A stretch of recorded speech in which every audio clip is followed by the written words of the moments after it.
ಹಾಗೆ ಪಾರಂಗ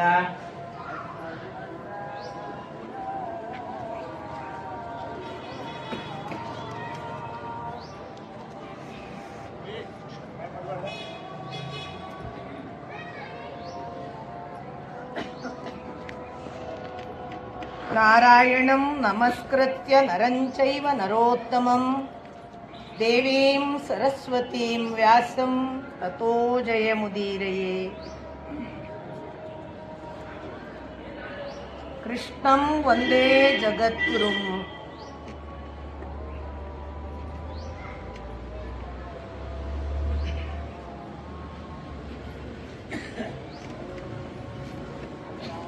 ಪರಮ ಪೂಜ್ಯರಾದ ಶ್ರೀ ರಾಘವೇಂದ್ರ ಸ್ವಾಮಿಗಳನ್ನು ಈ ಸನ್ನಿಧಿಯಲ್ಲಿ ನಮಸ್ಕರಿಸಿ ಅವರ ನಿರಂತರ ಅನುಗ್ರಹವನ್ನು ಆಶೀರ್ವಾದವನ್ನು ಅಪೇಕ್ಷೆ ಪಡ್ತಾ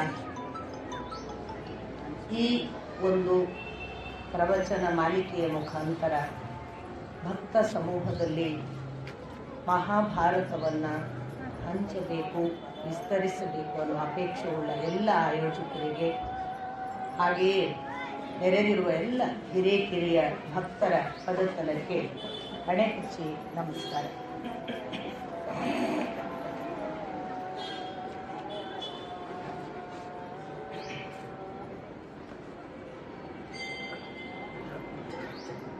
ಯುದ್ಧ ಪ್ರಾರಂಭ ಆಗುವಾಗ ಶಂಖಧ್ವನಿ, ಯುದ್ಧ ಪ್ರಾರಂಭ ಆಗುವಾಗ ಸಿಂಹಗರ್ಜನೆ, ಗಟ್ಟಿಯಾದ ಒಂದು ಧ್ವನಿಯ ಮೂಲಕ ಎಚ್ಚರಿಸುವ ಸಪ್ಪಳ ಎಲ್ಲ ಕೇಳಿಸಿದ್ರೆ ಯುದ್ಧ ಬಹಳ ಪ್ರಚೋದನಾತ್ಮಕವಾಗಿ ಆಗ್ತದೆ ಅಂತ ಪದೇ ಪದೇ ನಾವು ನಿನ್ನೆಯಿಂದ ಮೊನ್ನೆಯಿಂದ ಎಲ್ಲ ನೋಡ್ತಾ ಇದ್ದೇವೆ. ಅದರ ಹಿಂದೆ ಒಂದು ವಿಶೇಷವಾದ ಒಂದು ವಿಜ್ಞಾನ ಇದೆ, ಅದು ಧ್ವನಿ ವಿಜ್ಞಾನ. ನೋಡಿ, ಯಾಕೆ ಭೀಮನ ಗರ್ಜನೆಗಷ್ಟು ಭಯ? ಭೀಮ ಗರ್ಜಿಸಿದ್ರೆ ಎಷ್ಟೋ ಜನ ಆ ಗರ್ಜನೆ ಕೇಳಿಯೇ ಸಾಯ್ತಿದ್ರು ಅಂತೆಲ್ಲ ಉಲ್ಲೇಖ ಇದೆ. ಭೀಮನ ಆಕಾರ ನೋಡಿ ಎಷ್ಟೋ ಜನ ಎದೆ ಹೊಡ್ಕೊಂಡು ಸತ್ತಿದ್ದಾರೆ ಅನ್ನುವ ಉಲ್ಲೇಖ ಕೂಡ ನಾನು ನಿಮಗೆ ವಿವರಿಸುವಾಗ ಹೇಳಿದ್ದೇನೆ. ಅದರ ಒಟ್ಟು ನಿಮಗೆ ನಿಮ್ಮ ಜೀವನದಲ್ಲಿ ಕೂಡ ಇದು ಗಮನಕ್ಕೆ ಬಂದಿರಬಹುದು ಅಂತ ಕಾಣಿಸುತ್ತೆ. ಒಂದು ಕೆಲಸ ಆಗಬೇಕಾದ್ರೆ ಕೆಲಸವನ್ನ ಮಾಡುವವರು ಕೆಲಸ ಮಾಡ್ತಿರ್ತಾರೆ. ಈ ಉದಾಹರಣೆಗೆ ಒಂದು ದೊಡ್ಡ ಮರದ ದಿಮ್ಮೆ ಇತ್ತು, ಅದನ್ನು ಸ್ಥಳಾಂತರ ಮಾಡಬೇಕು, ಅಲ್ಲಿಂದ ತಗೊಂಡೋಗಿ ಇನ್ನೊಂದು ಕಡೆಗೆ ಇಡಬೇಕು. ಒಬ್ಬರು ಎತ್ತುವ ಸಾಮರ್ಥ್ಯದ ಮರದ ದಿಮ್ಮಿ ಅಲ್ಲ, 4 ಜನ ಬೇಕು ಅಂತ ಅಂದ್ಕೊಳ್ಳಿ. ಈ 4 ಜನ ಸೇರಿ ಸೈಲೆಂಟ್ ಆಗಿ ಎತ್ತಿದ್ದನ್ನು ಯಾವತ್ತಾದ್ರೂ ನೋಡಿದ್ಯಾ? ಅದು ಯಾವುದೋ ಒಂದು ಅದನ್ನ ಪ್ರಚೋದನಾತ್ಮಕ ಆಗುವ ಹಾಗೆ ದಬಕ್ ಅನ್ಬೇಕು ಅಲ್ವಾ? ಯಾವನೊಬ್ಬ ದಬಕ್ ಅಂತ ಒಬ್ಬ ಅಂದಾಗ ಉಳಿದವರದಕ್ಕೆ ಐಸ ಅನ್ಬೇಕು. ಏನಾಗುತ್ತೆ, ಈ ಧ್ವನಿ ಶಕ್ತಿಯನ್ನ ಪ್ರಚೋದಿಸುವ ಒಂದು ಕಾರಣವಾಗ್ತದೆ.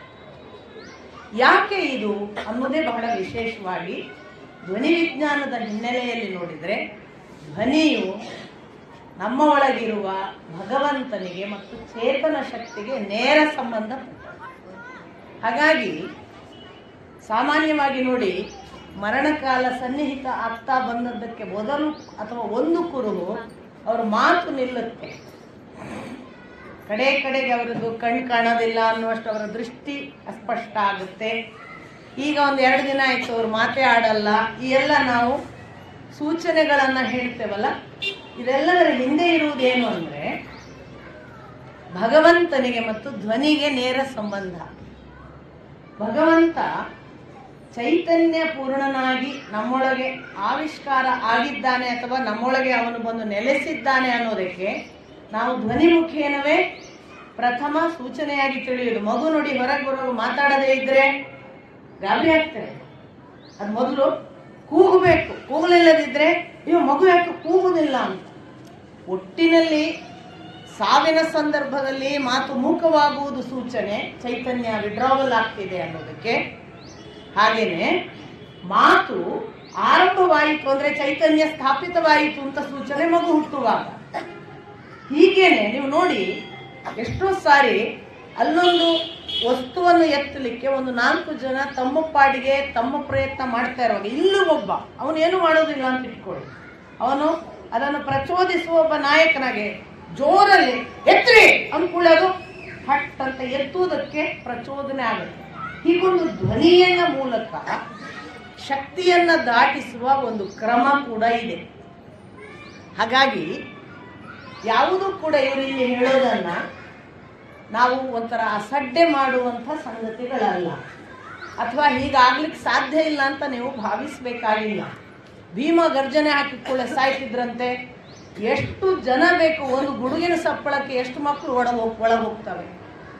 ಧ್ವನಿ ಆ ಮಟ್ಟದಲ್ಲಿ ಚೈತನ್ಯಕ್ಕೆ ನೇರ ಕನೆಕ್ಟೆಡ್. ಅದಕ್ಕೇನೆ ಅವತು ಮಾಮ್ ಅಂತ ಉಪನಿಷತ್ತು.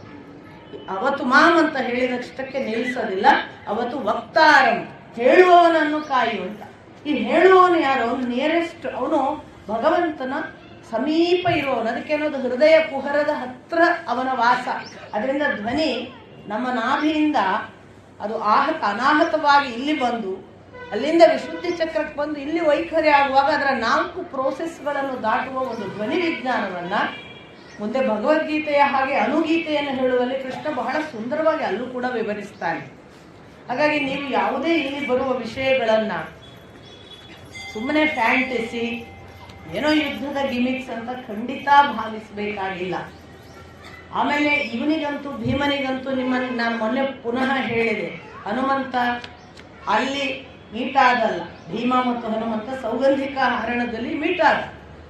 ಆಗ ಅವನು ಹೇಳಿದ ಒಂದು ಏನು ಭರವಸೆ ಅಂದ್ರೆ, ನೀನು ಗರ್ಜಿಸುವಾಗ ನಿನ್ನೊಳಗೆ ಕೂತು ನಾನು ಗರ್ಜಿಸಿ ಅದು 3 ಪಟ್ಟೋ 4 ಪಟ್ಟೋ ವಿಕಸಿತ ಆಗುವ ಹಾಗೆ ನಾನು ಮಾಡ್ತೇನೆ. ಆ ಧ್ವನಿ, ಆ ಗರ್ಜನೆ ಎಷ್ಟೋ ಜನರನ್ನ ಸಾಯಿಸುವ ಹಾಗೆ ನಾನು ಮಾಡ್ತೇನೆ ಅಂತ ಆಗ ಹನುಮಂತನ ಮಾತು ಕೂಡ ಇದೆ. ಹಾಗಾಗಿ ಬಹಳ ಜನ ಈ ಯುದ್ಧ ಎಲ್ಲ ಒಂದು ದಿವಸದಲ್ಲಿ ಮುಗಿದೋಗಿದೆ, ಅವರು ಒಬ್ರನ್ನೊಬ್ರು ಕೊಂದ್ಕೊಂಡಿದ್ದಾರೋ ಸೋತಿದ್ದಾರೋ ಒಟ್ಟಾಗಿ ಹೋಗಿದೆ, ಸುಮ್ಮನೆ ಅದನ್ನು 18 ದಿನಕ್ಕೆ ವಿಸ್ತರಿಸಿದ್ದು, ಹೀಗೆಲ್ಲ ಒಂದು ವಾದ ಮಾಡುವವರು ಇದ್ದಾರೆ.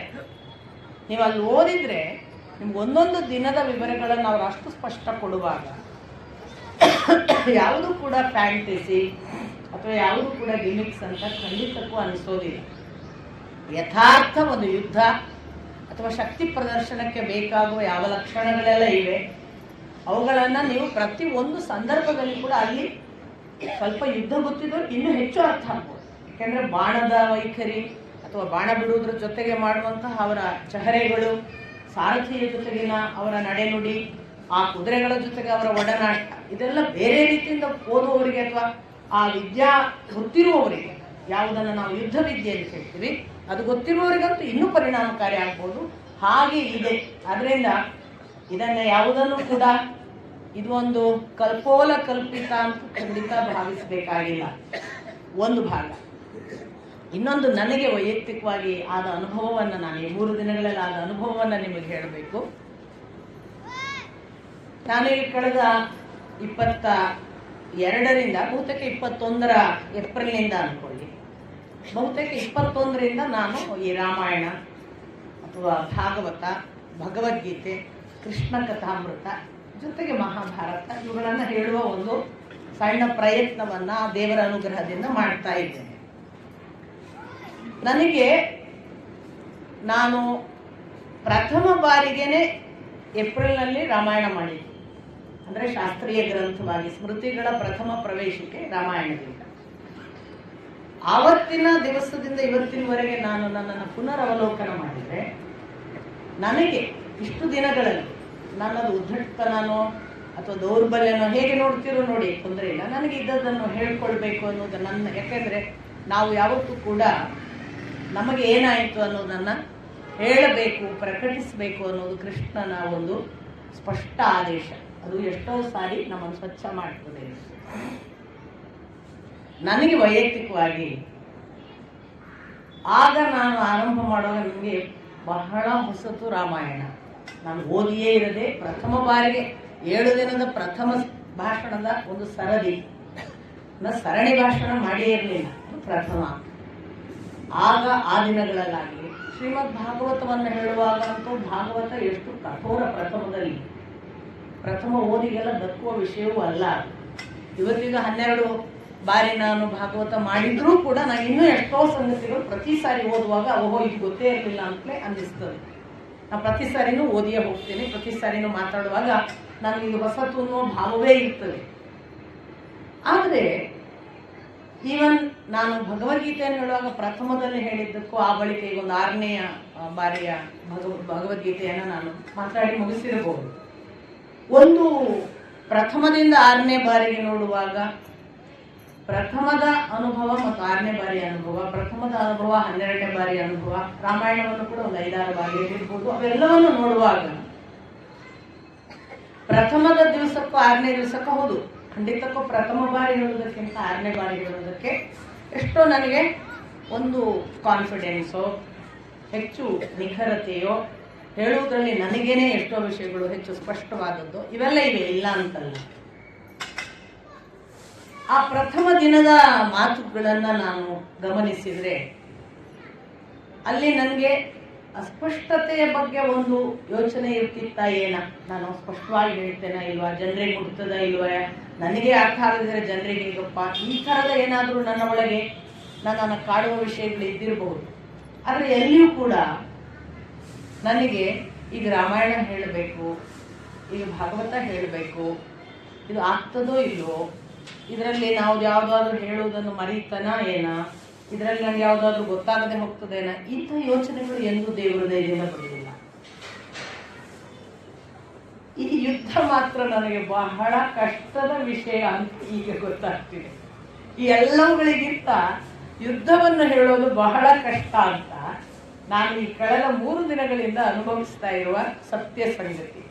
ಅಂದರೆ ಅದಕ್ಕೆ ಮುಖ್ಯ ಬಹುಶಃ ನಾನು ನನ್ನನ್ನೇ ಅವಲೋಕನ ಮಾಡೋದು ನನಗೆ ಅನಿಸಿದೆ. ನಾನು ಬಹಳ ಭಕ್ತಿ ಕೇಂದ್ರಿತ ವ್ಯಕ್ತಿ. ನನ್ನ ಜೀವನ ಎಲ್ಲ ನಾನು ನೋಡಿದರೆ, ನಾನು ಏನನ್ನೇ ಯೋಚಿಸಿದರೆ, ನಾನು ಏನನ್ನೇ ಮಾತನಾಡಿದರೆ ನನ್ನೊಳಗೆ ಒಂದು ಭಕ್ತಿ ನನ್ನನ್ನು ನೂಗ್ತಿರ್ತದೆ. ಹಾಗಾಗಿ ನಾನು ಬಹಳ ವಿರೋಧಗಳನ್ನು, ದ್ವೇಷಗಳನ್ನು ಹೇಳಕ್ಕೆ ನನಗೆ ಸಾಧ್ಯನೇ ಆಗಲ್ಲ. ಬಹಳ ಅಟ್ಯಾಕ್ ಮಾಡೋದು ಅಥವಾ ಯಾರನ್ನಾದ್ರೂ ಖಂಡ ತುಂಡುವಾಗಿ ಯಾವುದೇ ಸಿದ್ಧಾಂತವನ್ನು ಅದು ಅಲ್ವೇ ಅಲ್ಲ, ಇದೇ ಸತ್ಯ, ಇದೇ ಸತ್ಯ ಅಲ್ಲ, ಅದೇ ಸತ್ಯ, ಈ ಥರದ ಮಾತುಗಳನ್ನೇ ನನಗೆ ಆಡೋಕ್ಕಾಗಲ್ಲ. ಒಂದು ದೃಷ್ಟಿಯಿಂದ ನನ್ನ ಮನಸ್ಸು ಸಮನ್ವಯವನ್ನು ಬಹಳ ಇಷ್ಟಪಡ್ತದೆ. ಯಾಕೆಂದರೆ ಭಕ್ತಿ ಅಂದಾಗ ಅದು ಭಗವಂತನಿಗೆ ಸಂಬಂಧಪಟ್ಟದ್ದು. ಎಲ್ಲಿವರೆಗೆ ಅಂದರೆ ರಾಕ್ಷಸರನ್ನು ಕೂಡ ಓದುವಾಗ ಭಕ್ತಿಯಿಂದ ಓದಬೇಕು ಅಂತ ವೇದವ್ಯಾಸರು ಹೇಳ್ತಾರೆ. ನನಗೆ ಅವರ ಬಗ್ಗೆ ಆಶ್ಚರ್ಯ ಆಗುತ್ತೆ. ಅಂದರೆ ವೇದವ್ಯಾಸರು ಎಂಥ ದೊಡ್ಡವರು, ಏನು ಮಹಾನುಭಾವರು. ನಾನು ಬಹುತೇಕ ವಾಯುಪುರಾಣವೋ ವಾಮನ ಪುರಾಣವೋ ಓದ್ತಾ ಇರುವಾಗ ನಿರರ್ಗಳವಾಗಿ ಅಧ್ಯಾಯದಿಂದ ಅಧ್ಯಾಯಕ್ಕೆ ರಾಕ್ಷಸ ವಂಶ ವಿವರಣೆ ಬಂತು.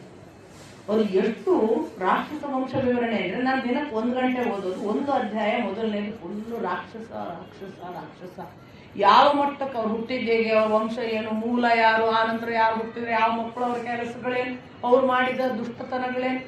ಒಂದು ಅಧ್ಯಾಯ ಮುಗಿಯಿತು, ಹೆಸರು ನಾಲಿಗೆ ಹೊರಳೋದಿಲ್ಲ ಅಂತಂತ ಹೆಸರುಗಳು. ನಾನು ಆ ಅಧ್ಯಾಯ ಮುಗಿಸ್ಕೊಂಡು ದೇವರೇ ವಿಷ್ಣು ಸಹಸ್ರನಾಮ ಹೇಳು, ಶಿವ ಸಹಸ್ರನಾಮ ಹೇಳು ಅಂತ ಹೇಳಿಕೊಟ್ಟ ನಾಲಿಗೆಯಲ್ಲಿ ಈ ದುಷ್ಟರ ಹೆಸರು ಯಾಕಪ್ಪ ಹೇಳಿಸ್ತೆ ಅಂತ ಆ ದಿವಸ 1 ಗಂಟೆ ಓದಿ ಮುಗಿಸಿಟ್ಟಿದ್ದೆ. 2ನೇ ದಿನ ಮತ್ತಂಥದೇ ಮುಂದುವರಿಯಿತು. ಮತ್ತೊಂದು ಗಂಟೆ ಬರೇ ರಾಕ್ಷಸರ ವೈಭವ, ಅವ್ರು ಮಾಡಿದ ಕೆಲಸ, ಅವ್ರು ಮಾಡಿದ ದುಷ್ಟತನಗಳು. ಅಬ್ಬಾ ದೇವರ ಗಂಟೆ ಹೆಸರು ಯಾಕಪ್ಪ ಇದನ್ನು ಮಾಡಿದ್ದಾರೆ ಅಂತ ಪುನಃ 2 ದಿನವೂ ನನ್ನನ್ನೇ ನಾನು ಬೈದುಕೊಂಡು ಮುಗಿಸಿದೆ. 3ನೇ ದಿನವೂ ಅದೇ ಆಯಿತು. ನಾನು 3 ದಿನವೂ ವೇದವ್ಯಾಸರೇ ಹೀಗೆ ಯಾಕೆ ಪ್ರಶ್ನಿಸಿಕೊಂಡೇ ಮುಗಿಸಿದ್ದೇನೆ. 4ನೇ ದಿನ ವೇದವ್ಯಾಸರ ಆ ರಾಕ್ಷಸ ವಂಶ ವಿವರಣೆ ಮುಗಿಯಿತು. ಮುಗಿದ ಬಳಿಕ ವೇದವ್ಯಾಸರು ಫಲ, ನಾನು ಸಾಮಾನ್ಯ ಫಲದ ಬಗ್ಗೆ ಯಾರಿಗೂ ಹೇಳಲ್ಲ, ಅಲ್ಲಿ ಅವರು ಫಲಶ್ರುತಿ ಇಡುತ್ತಾರೆ. ಈ ರಾಕ್ಷಸರ ವಂಶವನ್ನು ಯಾರು ಭಕ್ತಿಯಿಂದ ಶ್ರದ್ಧೆಯಿಂದ ಓದುತ್ತಾರೋ ಅವರಿಗೆ ದೇವಲೋಕದ ಭಕ್ತಿ ಮತ್ತು ದೇವರ ಕುರಿತ ಸಾನ್ನಿಧ್ಯ ಒದಗುತ್ತದೆ. ಆಶ್ಚರ್ಯ ಆಯಿತು ನನಗೆ. ಯಾಕೆ ಅವ್ರು ಮುಂದುವರಿಸ್ತಾರೆ? ಈ ದುಷ್ಟ ರಾಕ್ಷಸರೇ ನಮ್ಮನ್ನು ಭಗವಂತನ ಕಡೆಗೆ ಹೆಚ್ಚು ಪ್ರಚೋದಿಸುವವರು. ಅವರು ಎಷ್ಟೆಷ್ಟು ದುಷ್ಟರು ಇರ್ತಾರೋ ಅಷ್ಟಷ್ಟು ನಮ್ಮ ಒಳಗೆ ದೇವರ ಕುರಿತ ಭಕ್ತಿ ಬೆಳೆಯುವುದಕ್ಕೆ ಅವರು ಕಾರಣಕರ್ತರು. ಆದ್ದರಿಂದ ರಾಕ್ಷಸ ವಂಶವನ್ನು ಓದುವವನು ದೇವಭಕ್ತಿಯನ್ನು ದೇವರ ಒಂದು ಅವತಾರ ಸಾಧ್ಯತೆಗೂ ಅವರೇ ಕಾರಣರಾದ್ದರಿಂದ ನೋಡಿದ್ದೀರಿ ನೀವು, ಹಿರಣ್ಯಕಶಿಪುನಿಂದಲೇ ನರಸಿಂಹ ಬಂದಿದ್ದು, ಹಿರಣ್ಯಾಕ್ಷನಿಂದಲೇ ವರಾಹ ಬಂದಿದ್ದು. ಈ ಎಲ್ಲ ವಿವರಗಳ ಹಿನ್ನೆಲೆಯಲ್ಲಿ ಅವರು ಹೇಳ್ತಾರೆ, ಪ್ರತಿಯೊಬ್ಬ ರಾಕ್ಷಸನು ತನ್ನ ಅತಿಯಾದ ಅವಸ್ಥೆಗೆ ಹೋದಾಗೆಲ್ಲ ಭಗವಂತ ಬಂದಿದ್ದಾನೆ. ಆದ್ದರಿಂದ ಆ ಭಗವಂತನನ್ನ ನೆನೆಯುವುದಕ್ಕೆ ಇವನು ಕಾರಣನಾಗ್ತಾನೆ. ಆದ್ದರಿಂದ ದುಷ್ಟರನ್ನು, ರಾಕ್ಷಸರನ್ನು ಈ ಅಧ್ಯಾಯಗಳನ್ನು ಓದುವುದರಿಂದ ಭಗವದ್ಭಕ್ತಿ ಹೆಚ್ಚುತ್ತದೆ. ಹಂಗಾಗಿ ಯಾರನ್ನು ದ್ವೇಷಿಸಬೇಕು ಹೇಳಿ? ಯಾರನ್ನು ದ್ವೇಷಿಸಲಿಕ್ಕೆ ಸಾಧ್ಯವಿಲ್ಲ. ಆ ಥರದ ಒಂದು ಭಗವದ್ಭಕ್ತಿಯ ಮೂಲ ಸ್ರೋತ ನನ್ನ ಜೀವನದ್ದು ಕೂಡ. ಹಾಗಾಗಿ ನನಗೆ ಯಾರನ್ನೇ ನೀವು ಶಿವ ಸಾಮರ್ಥ್ಯ, ವಿಷ್ಣು ಸಾಮರ್ಥ್ಯ, ವಿಷ್ಣು ಪ್ರಬಲ, ಶಿವ ಅಪ್ರಬಲ ಹೀಗೆಲ್ಲ ಹೇಳಿದ್ರೆ ನಾನಿಲ್ಲ ಅಲ್ಲಿ, ನಾನು ಎದ್ದು ಹೋಗ್ಬಿಡ್ಬೇಕಷ್ಟೇ. ಆದರೆ ಈ ಯುದ್ಧದಲ್ಲಿ ನಾವು ಯಾವುದೋ ಒಂದು ಪಕ್ಷದವ್ರ ಗಲಾಟೆ, ಇನ್ನೊಂದು ಪಕ್ಷದವರ ವಿರುದ್ಧ ಗಲಾಟೆ ಎಲ್ಲ ಹೇಳುವಾಗ ನಮ್ಗೊಂದು ಸ್ವಲ್ಪ ಎಲ್ಲೋ ಮನಸ್ಸು ಯಾರದೋ ಪರ ಇರುವುದು ಅನಿವಾರ್ಯ ಆಗ್ತದೆ.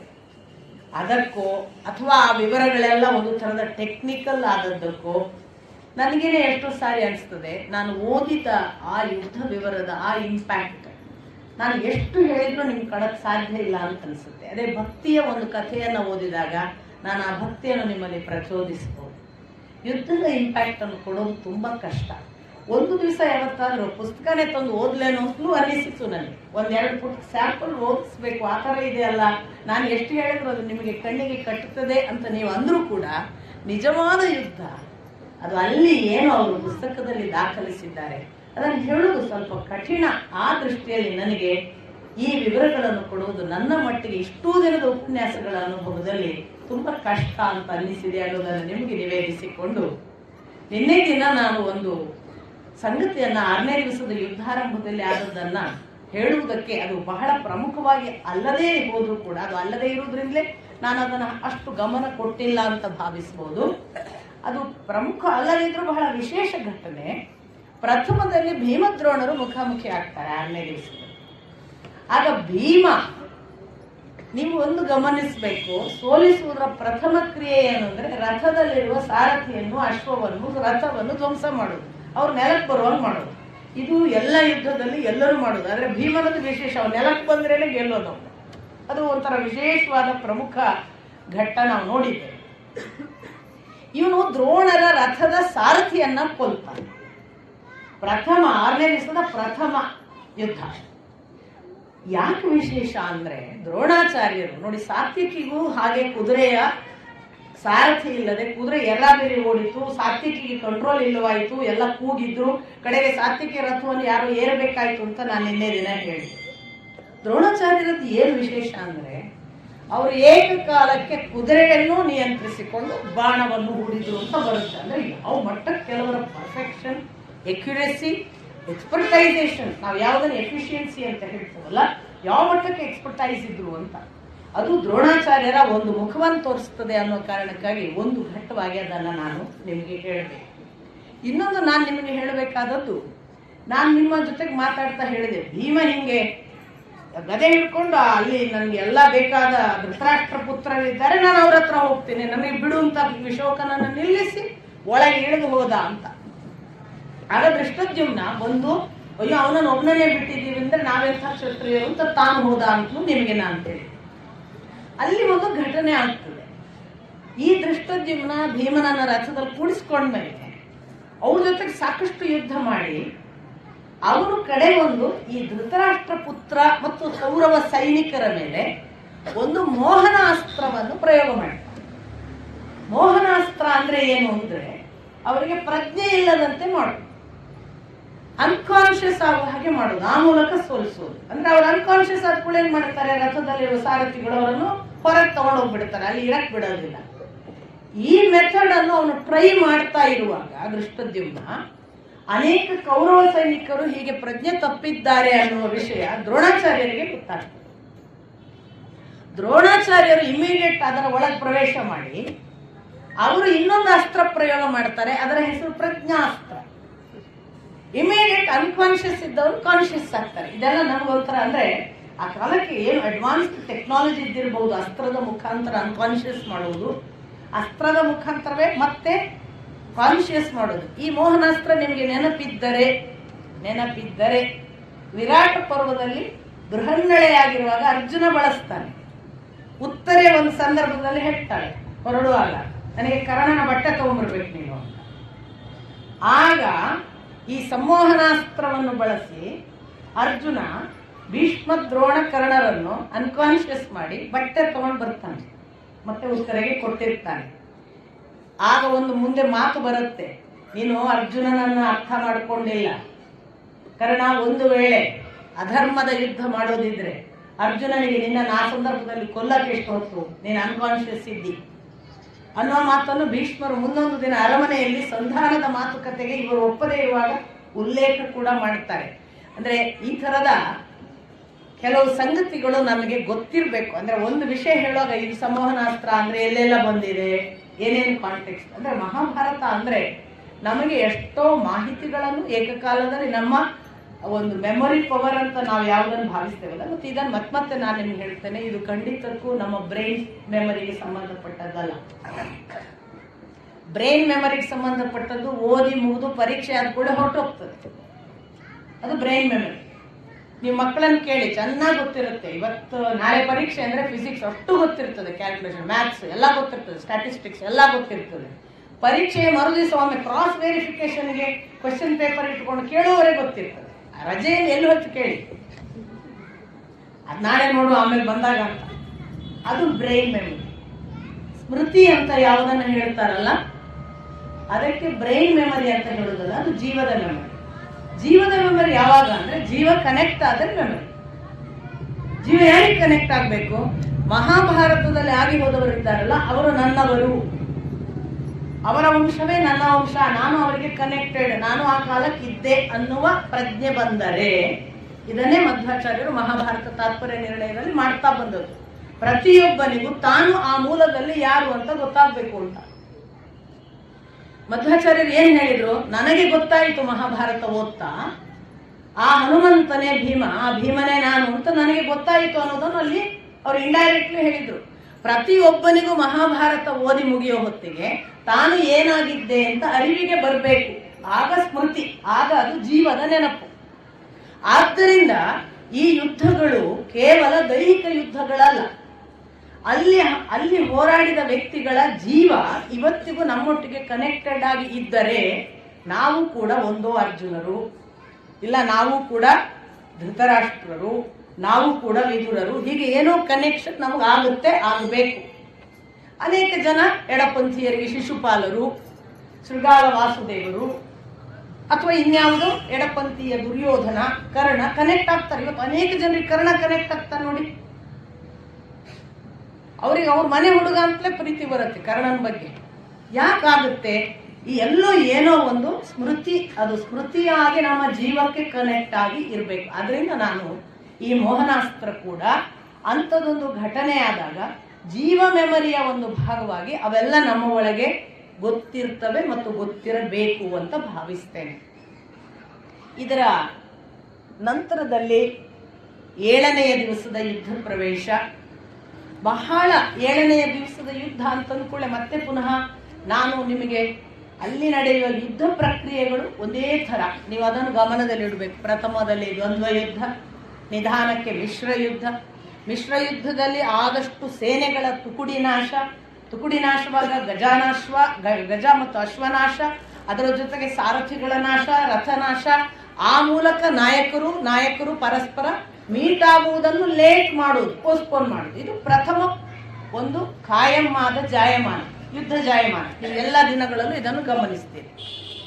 7ನೇ ದಿನದಲ್ಲೂ ಕೂಡ ಅದೇ ಥರ ಪ್ರಾರಂಭ ಆಗುತ್ತೆ. ಮೊದಲು ದ್ವಂದ್ವ ಯುದ್ಧ.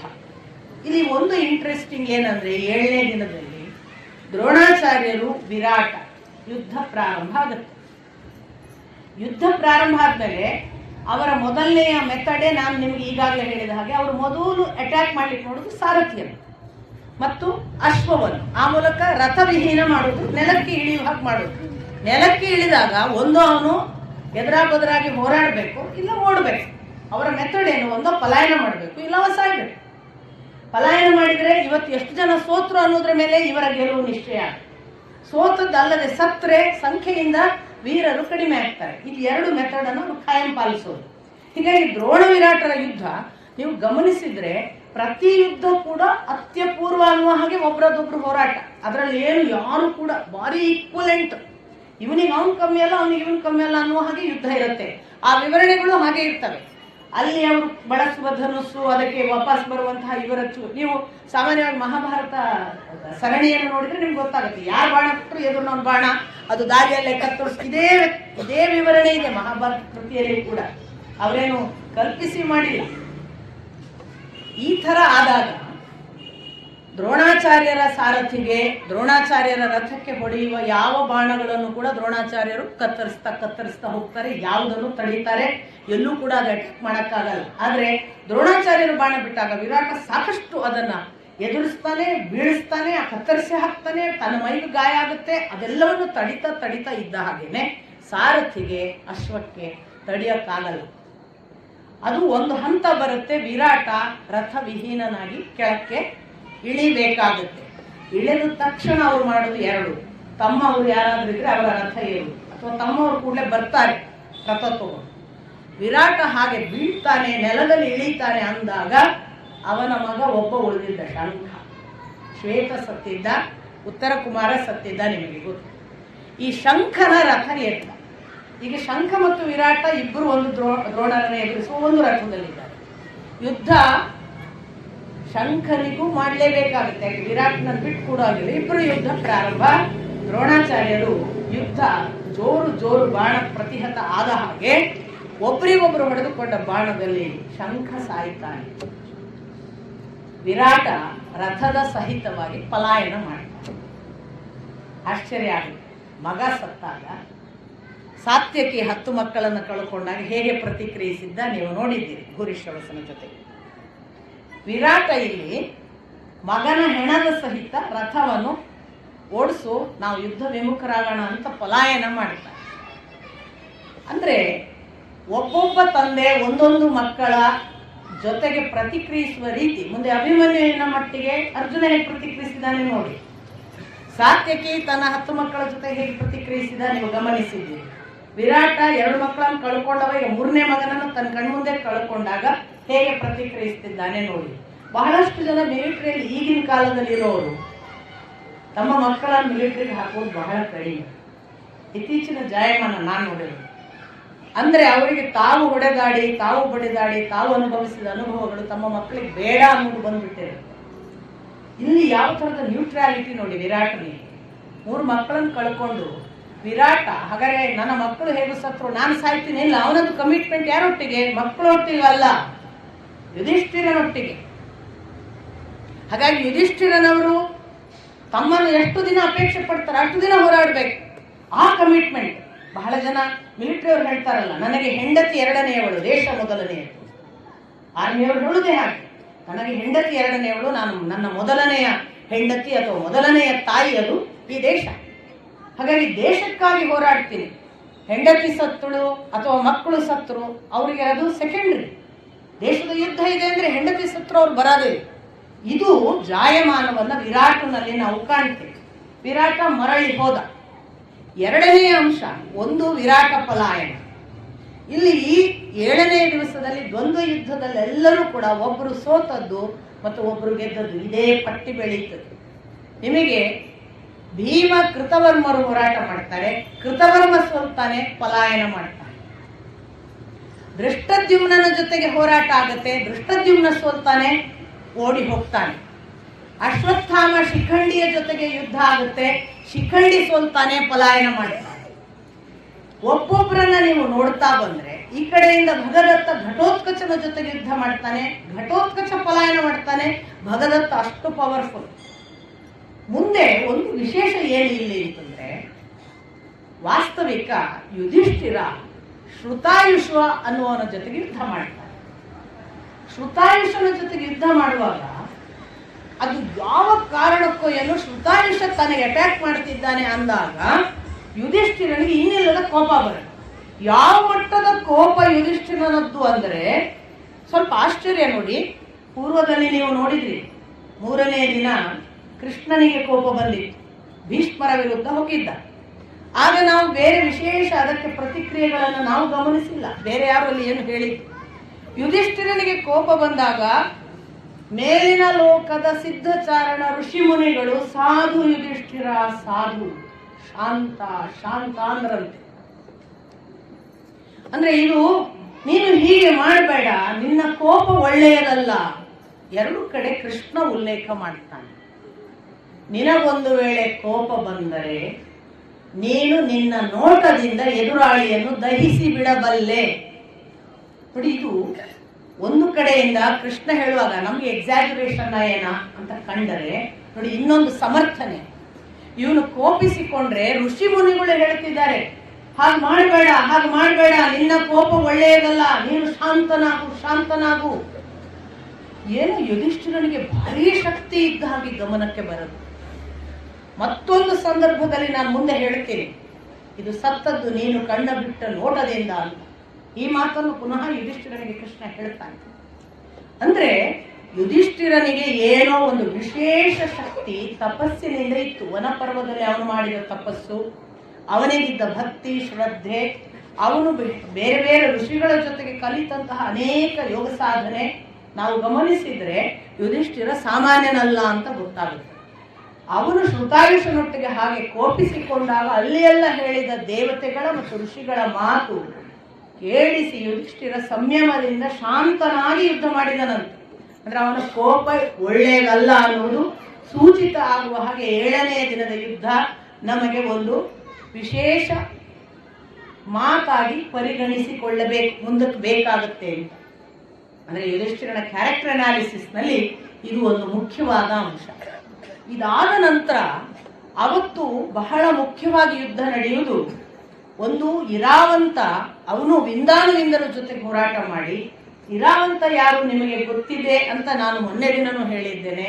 ಇರಾವಂತ ಉಲೂಪಿಯ ಮಗ.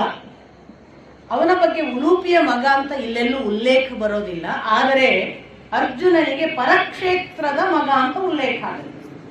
ಈ ಉಲೂಪಿಯೇ ಆ ದಿವಸ ಒಂದು ತೀರ್ಥಯಾತ್ರೆಯ ಸಂದರ್ಭದಲ್ಲಿ ಇವನು ಗಂಗಾ ನದಿಯಲ್ಲಿ ಮುಳುಗುವಾಗ ಅವಳು ಅವನನ್ನು ದಯದಿಂದ ಬೇಡ್ತಾಳೆ, ನನಗೊಂದು ಪುತ್ರನನ್ನು ಕರುಣಿಸು ಅಂತ.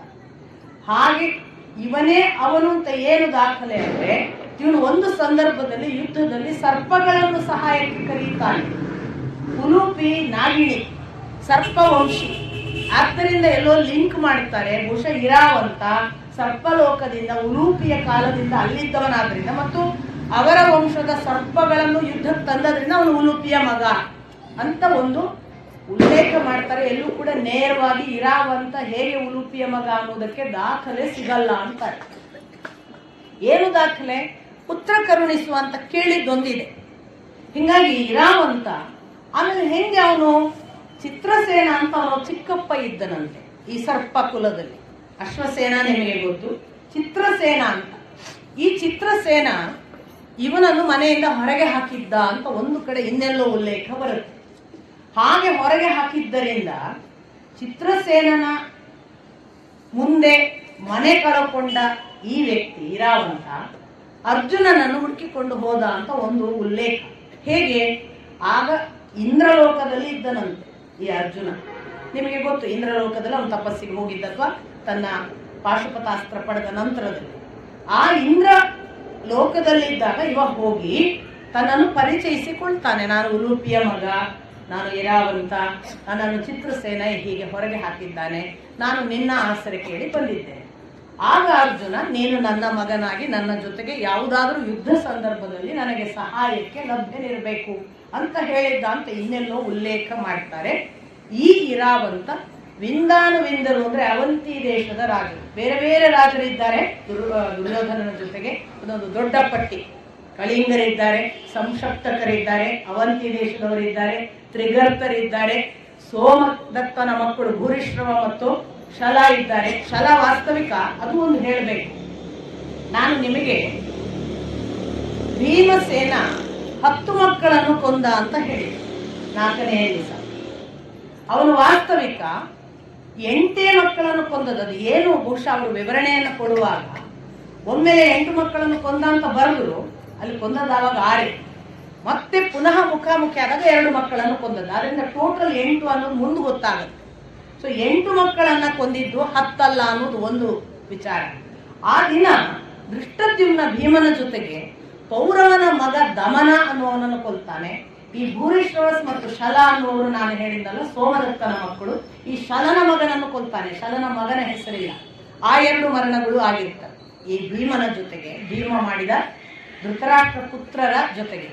ಇನ್ನೊಂದು ಉಲ್ಲೇಖ ಏನು ಅಂದ್ರೆ, ಧೃತರಾಷ್ಟ್ರನ ಮಕ್ಕಳನ್ನು ಅಷ್ಟೋ ಜನರನ್ನು ಇವಾಗ ಕೊಲ್ತಾನೆ ಅಂತ ಪ್ರತಿಜ್ಞೆ ಮಾಡಿದ್ದಾನೆ ಅಂತ. ಎಲ್ಲಿ ಅಂತ ಎಲ್ಲೂ ಗೊತ್ತಾಗಲ್ಲ ನನಗೆ. ಭೀಮ ಪ್ರತಿಜ್ಞೆಯಲ್ಲಿ ನಮಗೆ ಗೊತ್ತು, ತೊಡೆ ಮುರಿತೇನೆ ಅಂತ ಹೇಳಿದ್ದು ಗೊತ್ತು, ದುಶ್ಯಾಸನನ ರಕ್ತ ಕುಡಿತೇನೆ, ಇವೆಲ್ಲ ಪ್ರತಿಜ್ಞೆ ಗೊತ್ತಾಗುತ್ತೆ.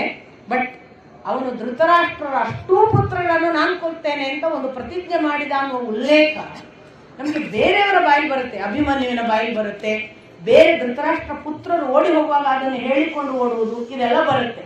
ಬಟ್ ಗೊತ್ತಾಗಲ್ಲ ಅವನು ಎಲ್ಲಿ ಹೇಳಿದ್ದ ಅಂತ. ಒಟ್ಟಿನಲ್ಲಿ 7ನೇ ದಿವಸ ವಿಂದಾನವಿಂದರ ಜೊತೆಗೆ ಇರಾವಂತ ಒಬ್ಬ ಮಗನಾಗಿ ಇವರ ಜೊತೆಗೆ ಹೋರಾಡುವಾಗ ಅವಂತಿ ದೇಶದ ವಿಂದಾನವಿಂದರು ಕೂಡ ಸೋತು ಪಲಾಯನ ಮಾಡುವ ಹಾಗೆ ಇರಾವಂತ ಮಾಡ್ತಾರೆ. ಹಾಗಾಗಿ ಪ್ರತಿಯೊಂದು ಲೆಕ್ಕ ಹಾಕಿದ್ರೆ ಆ ದಿನದ ಯುದ್ಧದಲ್ಲಿ ಪರಾಜಯದ ದೃಷ್ಟಿಯಿಂದ ಕೌರವರು ಹೆಚ್ಚು ಪರಾಜಿತರು, ವಿಜಯದ ದೃಷ್ಟಿಯಿಂದ ಇವರು ಹೆಚ್ಚು ವಿಜಯ. ಹಾಗಂತ ಸತ್ತದ್ದು ನೋಡಿದ್ರೆ ವಿರಾಟನ ಮಗ ಶಂಖ ಸತ್ತಿದ್ದಾನೆ. ಮತ್ತೆ ಇವರ ಒಟ್ಟು ಪರಾಜಿತ ಮತ್ತು ಅಪರಾಜಿತ ಸಂಖ್ಯೆಗಳಲ್ಲದೆ ಯುದ್ಧದ ದೃಷ್ಟಿಯಿಂದ ಭೀಷ್ಮಾದಿಗಳು ಹೋರಾಟ ಮಾಡಿ ಪಾಂಡವರ ಜೊತೆಗೆ, ದ್ರೋಣಾದಿಗಳು ಹೋರಾಟ ಮಾಡಿ ತ್ರಿಗರ್ತರು ಮತ್ತು ಇವರೆಲ್ಲ ಸೇರಿಕೊಂಡು ದೃಪದ ಪಾಂಚಾಲರ ಜೊತೆಗೆ ಮಾಡಿ ಸೇನೆಯನ್ನು ಕಮ್ಮಿ ಮಾಡಿದ ಲೆಕ್ಕ ಹಿಡಿದ್ರೆ ಅದು ಕೂಡ ಈಕ್ವಲ್ ಅಂತ 7ನೇ ದಿನದ ಮಹಾ ಘಟನೆಗಳಿಲ್ಲದೆ ಕೆಲವು ಪ್ರಮುಖ ಘಟನೆಗಳು ಉಳ್ಳ ಯುದ್ಧ ಸಮಾಪ್ತಿ. 8ನೇ ದಿನ ಒಂದು ಸಂಗತಿ ಗೊತ್ತಾಗುತ್ತೆ. 8ನೇ ದಿನದಲ್ಲಿ ಯುದ್ಧ ಪ್ರಾರಂಭ ಆಗುವುದಕ್ಕೆ ಮೊದಲು 7ನೇ ದಿನದ ಕೊನೆಯ ಘಟನೆ ಏನು ಅಂತಂದ್ರೆ, ನಾನು ಹೇಳಿದೆ ಪಾಂಚಾಲರನ್ನ ದ್ರೋಣರು, ಪಾಂಡವರನ್ನ ಭೀಷ್ಮ. ಅಂದ್ರೆ ನಿಮಗೆ ಗೊತ್ತಾಗಬೇಕು, ಎಲ್ಲರೂ ಇದ್ದಾರೆ, ಎಲ್ಲ ಪ್ರಮುಖರು ಇದ್ದಾರೆ. ಈ ಕಡೆಯಿಂದ ಜಯದ್ರಥ ಇದ್ದಾನೆ, ಅಶ್ವತ್ಥಾಮ ಇದ್ದಾನೆ, ಶಲ್ಯ ಇದ್ದಾನೆ, ಶಕುನಿ ಇದ್ದಾನೆ, ದುರ್ಯೋಧನ ಇದ್ದಾನೆ, ದ್ರೋಣಾಚಾರ್ಯರು ಇದ್ದಾರೆ, ತ್ರಿಗರ್ತರು ಇದ್ದಾರೆ, ಭೂರಿಶ್ರವಸ ಇದ್ದಾನೆ, ಜಯದ್ರಥ ಇದ್ದಾನೆ, ಎಲ್ಲರೂ ಇದ್ದಾರೆ. ಈ ಕಡೆ ಆಚೆ ಕಡೆ ನಾವು ಹೇಳುವ ಪಂಚಪಾಂಡವರು ಇದ್ದಾರೆ, ಉಪ ಪಾಂಡವರು ಇದ್ದಾರೆ, ಅವರ ಜೊತೆಗೆ ದೃಷ್ಟಕೇತು, ದೃಷ್ಟದ್ಯುಮ್ನ ಅಥವಾ ಇಲ್ಲಿ ನಾವು ಯಾರನ್ನ ಪ್ರಮುಖರು ಅಂತ ಭಾವಿ ಇವರೆಲ್ಲ ಈಕ್ವಲ್ ಹೋರಾಟ ಮಾಡಿದ್ದಾರೆ. ಮುಖಾಮುಖಿ ಆಗುವಾಗ ಕೊನೆಯ ಹೊತ್ತಿಗೆ 7ನೇ ದಿವಸ ಭೀಮ ದುರ್ಯೋಧನರು ಮುಖಾಮುಖಿ ಆಗಿರ್ತಾರೆ. ಯಾವ ಮಟ್ಟಕ್ಕೆ ಮುಖಾಮುಖಿ ಅಂದ್ರೆ ಇಬ್ರು ರಥವಿಹೀನರಾಗಿ ಕೆಳಗೆ ಬರುವ ಪ್ರಸಂಗ ಬರ್ತದೆ. ಎಷ್ಟು ಬಾಣದ ಏಟು ಬಿದ್ದಿದೆ ಅಂದ್ರೆ ಮೈ ತುಂಬ ಬಾಣ ಚುಚ್ಚಿಸ್ಕೊಂಡು ದುರ್ಯೋಧನನನ್ನು ಬಂದು ಯಾರೋ ಕರ್ಕೊಂಡು ಹೋಗುವವರೆಗೆ ಅವನು ಒಂದು ತರದ ಅಸಹಾಯ. ಅದೇ ತರ ಭೀಮ. ಹೀಗಾಗಿ ಆ 7ನೇ ದಿವಸದಲ್ಲಿ ಆದ ಒಂದು ದುಃಖಾಂತವೋ ಅಥವಾ ಈಕ್ವಲಿ ಇಬ್ಬರು ಗಾಯ ಆಗಿದ್ದಾರೆ ಅನ್ನೋದರಿಂದ ಇಬ್ಬರೂ ಏಟು ತಿಂದಂತಹ ಪ್ರಸಂಗವಾಗಿ ದುರ್ಯೋಧನ ಬಹಳ ನೊಂದಿರ್ತಾನೆ. ಅವನು ಏನ್ ಮಾಡ್ತಾನೆ ಅಂದ್ರೆ 8ನೇ ದಿವಸ ಬೆಳಿಗ್ಗೆ ನೇರವಾಗಿ ಹೋಗ್ತಾನೆ, ಭೀಷ್ಮಾಚಾರ್ಯರ ಹತ್ರ ಹೋಗಿ ಹೇಳ್ತಾನೆ, ಏನು ಮಾಡ್ತಿದ್ದೀರಿ ನೀವು? ನಿಮ್ಮ ಕೈಯಲ್ಲಿ ಯಾವುದು ಆಗುವ ಹಾಗೆ ಕಾಣೋದಿಲ್ಲ. ಯಥಾ ಪ್ರಕಾರ ಅವರನ್ನು ಬೈಯೋದು. ನನ್ನ ಮೈ ತುಂಬ ಆದ ಗಾಯದ ನೋವು ನನಗೆ ಈಗಲೂ ವೇದನೆ ಸಹಿಸಿಕೊಳ್ಳಲಿಕ್ಕಾಗ್ತಿಲ್ಲ. ನೀವು ಹೀಗೆ ಮನಸ್ಸಿಲ್ಲದ ಮನಸ್ಸಿನಿಂದ ಯುದ್ಧ ಮಾಡ್ತಾ ಇದ್ರೆ ನಾವು ಮುಟ್ಟುವುದು ಎಲ್ಲಿಗೆ? ನಾನು ಈಗಲೂ ಕೂಡ ನಿಮ್ಮನ್ನು ಕೇಳ್ತೇನೆ, ನಮಗೆ ಪರಿಹಾರ ಹೇಳಿ, ನಾವು ಹೇಗೆ ಮಾಡಿದ್ರೆ ಗೆಲ್ಲುವುದು? ನೀವು ಒಬ್ಬರೇ ಒಬ್ರು ಪಾಂಡವರನ್ನು ಯಾಕೆ ಕೊಲ್ಲೋದಿಲ್ಲ? ಭೀಷ್ಮಾಚಾರ್ಯರು ತುಂಬಾ ವೇದನೆಯಿಂದ ಹೇಳ್ತಾರೆ, ನಿನಗೆ ನಾನು ಬಹಳ ಬಾರಿ ಹೇಳಿದ್ದೇನೆ, ಇದು ನನ್ನ ಕಥೆ ಅಲ್ಲ. ಪಾಂಡವರನ್ನು ಯಾವ ದೇವತೆಗಳು ಕೂಡ ಗೆಲ್ಲಲಿಕ್ಕೆ ಸಾಧ್ಯವಿಲ್ಲ. ನಾನು ಮಾಡುವ ಯುದ್ಧದ ನನ್ನ ಪ್ರಯತ್ನವನ್ನು ದಯವಿಟ್ಟು ಶಂಕಿಸಬೇಡ. ನೀನು ಮಾತನಾಡುವ ಪ್ರತಿ ಮಾತುಗಳು ಬಾಣದಂತೆ ನನ್ನನ್ನು ಚುಚ್ಚುತ್ತಿವೆ. ಮತ್ತು ಅಷ್ಟು ಮಾತ್ರ ಅಲ್ಲ, ಮುಳ್ಳಿನ ವೇದನೆಯಲ್ಲಿ ನನ್ನನ್ನು ನೀನು ಚುಚ್ಚಿ ಚುಚ್ಚಿ ಮಾತನಾಡಿದ ಹಾಗೆ ನಾನು ಆ ವೇದನೆಯನ್ನು ಅನುಭವಿಸ್ತಿದ್ದೇನೆ. ಆದರೆ ನನ್ನ ಪ್ರಯತ್ನವನ್ನು ಶಂಕಿಸಬೇಡ. ಅಗ್ನಿಗೆ ನನ್ನನ್ನು ಅರ್ಪಿಸಿಕೊಳ್ಳುವ ಯಜ್ಞ ಸಮರ್ಪಣೆಯ ಹಾಗೆ ನಾನು ಯುದ್ಧ ಮಾಡ್ತಿದ್ದೇನೆ. ಅದರಲ್ಲಿ ಒಂದು ನಿಮಿಷ ಕೂಡ ನಾನು ಒಂದೇ ಒಂದು ಕಿಂಚಿತ್ತು ಊನ ಇಲ್ಲದೆ ಮಾಡ್ತಿದ್ದೇನೆ. ನನ್ನ ಯುದ್ಧ ಸಮರ್ಪಣೆಯನ್ನು ಖಂಡಿತಕ್ಕೂ ಅನುಮಾನಿಸಬೇಡ. ಆದರೆ ನಿನಗೆ ಅನೇಕ ಬಾರಿ ಹೇಳಿದ್ದಾರೆ, ನಾರದರು ಹೇಳಿದ್ದಾರೆ, ನಾನು ಹೇಳಿದ್ದೇನೆ. ಅಷ್ಟು ಸರಳವಾಗಿ ಅವರನ್ನು ಗೆಲ್ಲೋದಕ್ಕೆ ಸಾಧ್ಯವೇ ಇಲ್ಲ. ಅವರನ್ನು ಸಾಕ್ಷಾತ್ ಇಂದ್ರಾದಿ ದೇವತೆಗಳು ಗೆಲ್ಲಲಾರರು ಅನ್ನೋದನ್ನು ನಾನು ಹೇಳಿದ್ದೇನೆ. ಆದರೂ ನೀನು ನಂಬೋದಿಲ್ಲ. ದಯವಿಟ್ಟು ನನಗೆ ನೀನು ಈ ಥರದ ಚುಚ್ಚು ಮಾತುಗಳಿಂದ ಕೊಲ್ಲಬೇಡ. ನಾನು ನನ್ನ ಪ್ರಯತ್ನವನ್ನು ಖಂಡಿತ ಮಾಡ್ತೇನೆ ಅಂತ ಹೇಳಿ ಅವನ ಮೇಲೆ ಕರುಣೆಯಿಂದ ವಿಶಲ್ಯಕರಣ ಅಂತ ಒಂದು ಔಷಧಿ ಕೊಡ್ತಾರೆ. ಶಲ್ಯ ಅಂದ್ರೆ ಬಾಣಗಳು, ವಿಶಲ್ಯ ಅಂದ್ರೆ ಅದನ್ನು ಬಿಡಿಸುವುದು, ವಿಗತಃ ಶಲ್ಯ, ಅದನ್ನ ಸಪರೇಟ್ ಮಾಡುವುದು. ನೋಡಿ, ಬಾಡಿಯಲ್ಲಿ ಹೋದ ಬಾಣದ ಚೂರುಗಳನ್ನ ಹೀಗೆ ಔಷಧಿ ಹಾಕಿದ್ರೆ ಹೊರಗೆ ಬರ್ತಿತ್ತು. ಅಂಥದ್ದೊಂದು ಔಷಧಿಯನ್ನ ಹೇಳ್ತಾರೆ. ಇದು ಮಹಾಭಾರತದಲ್ಲಿ ಮಾತ್ರ ಅಲ್ಲ, ನಿಮಗೆ ರಾಮಾಯಣದಲ್ಲೂ ಕೂಡ ಈ ಉಲ್ಲೇಖ ಬರುತ್ತೆ. ಅಲ್ಲಿ ಕೂಡ ನಿಮಗೆ ಜಾಂಬವಂತನೋ ಯಾರೋ ವಿಶಲ್ಯಕರಣವನ್ನು ಉಪಯೋಗ ಮಾಡಿ ಮೈ ಮೇಲೆ ನಟ್ಟ ಎಲ್ಲ ಬಾಣದ ಚೂರುಗಳನ್ನು ಹೊರಕ್ಕೆ ಬಂದು ಬಿಡ್ತಿತ್ತು ಅಂತ ಉಲ್ಲೇಖ ಇದೆ. ಈಗ ನಾವು ಯಾವುದೋ ಒಂದು, ನನಗೆ ನೆನಪಿಲ್ಲ, ಸಂಜುಗೇನೋ ಗೊತ್ತಿರ್ಬೋದು, ಹೈಡ್ರೋಕ್ಲೋರೈಡ್ ಏನೋ ಹಾಕಿದ್ರೆ ಒಳಗಿದ್ದ ಕಸರು ಹೊರಗೆ ಬರುತ್ತೆ ಅಂತ ಒಂದು ಅಲ್ವಾ, ಒಂದು ಕೆಮಿಕಲ್ ಅನ್ನ ಹಾಕಿದ್ರೆ ಗಾಯದ ಒಳಗೆ ನಮ್ಗೆ ಯಾವುದೋ ಕಸರು ನಟ್ಟಿದ್ರೆ ಅದು ಹಾಕಿದ್ರೆ ಆ ಕಸರು ಹೊರಗೆ ಬರುತ್ತೆ ಅನ್ನೋ ಒಂದು ಮೆಡಿಸಿನ್ ಅನ್ನ ಹೇಳ್ತಾರೆ. ಇದು ಕಬ್ಬಿಣದ ಅಂಶ ಯಾವುದೇ ಒಳಗಿದ್ರೆ ಹೊರಗೆ ತರುವ ಔಷಧಿ ಅಂತ ವಿಶಲ್ಯಕರಣವನ್ನ ಅಲ್ಲಿ ಉಲ್ಲೇಖ ಮಾಡ್ತಾರೆ. ಈ ತರ ಒಂದು ಕಡೆ ನೋಡಿ ಸಮಾಧಾನನೂ ಮಾಡ್ತಾನೆ, ಮತ್ತೊಂದು ಕಡೆಯಿಂದ ಅವನಿಗೆ ವೇದನೆಯೂ ಆಗಿದೆ ಭೀಷ್ಮಾಚಾರ್ಯರಿಗೆ. ಅಂತೂ ಆ ದಿವಸದ ಯುದ್ಧ ಪ್ರಾರಂಭ. ಯಥಾ ಪ್ರಕಾರ ಯುದ್ಧದಲ್ಲಿ ಅವನು ಒಂದು ಮಾತು ಹೇಳ್ತಾನೆ. ಏನು ದುರ್ಯೋಧನನ ಒಂದು ರಿಕ್ವೆಸ್ಟ್ ಅಂದ್ರೆ, ನೀನು ಪಾಂಚಾಲ, ಕರುಷ, ಕೇಕಯ ಇವರನ್ನು, ಸೃಂಜಯ ಇವರನ್ನು ನೀನು ಮುಗಿಸ್ತೇನೆ ಅಂತ ಒಂದು ಶಪಥ ಮಾಡಿದ್ದೆ.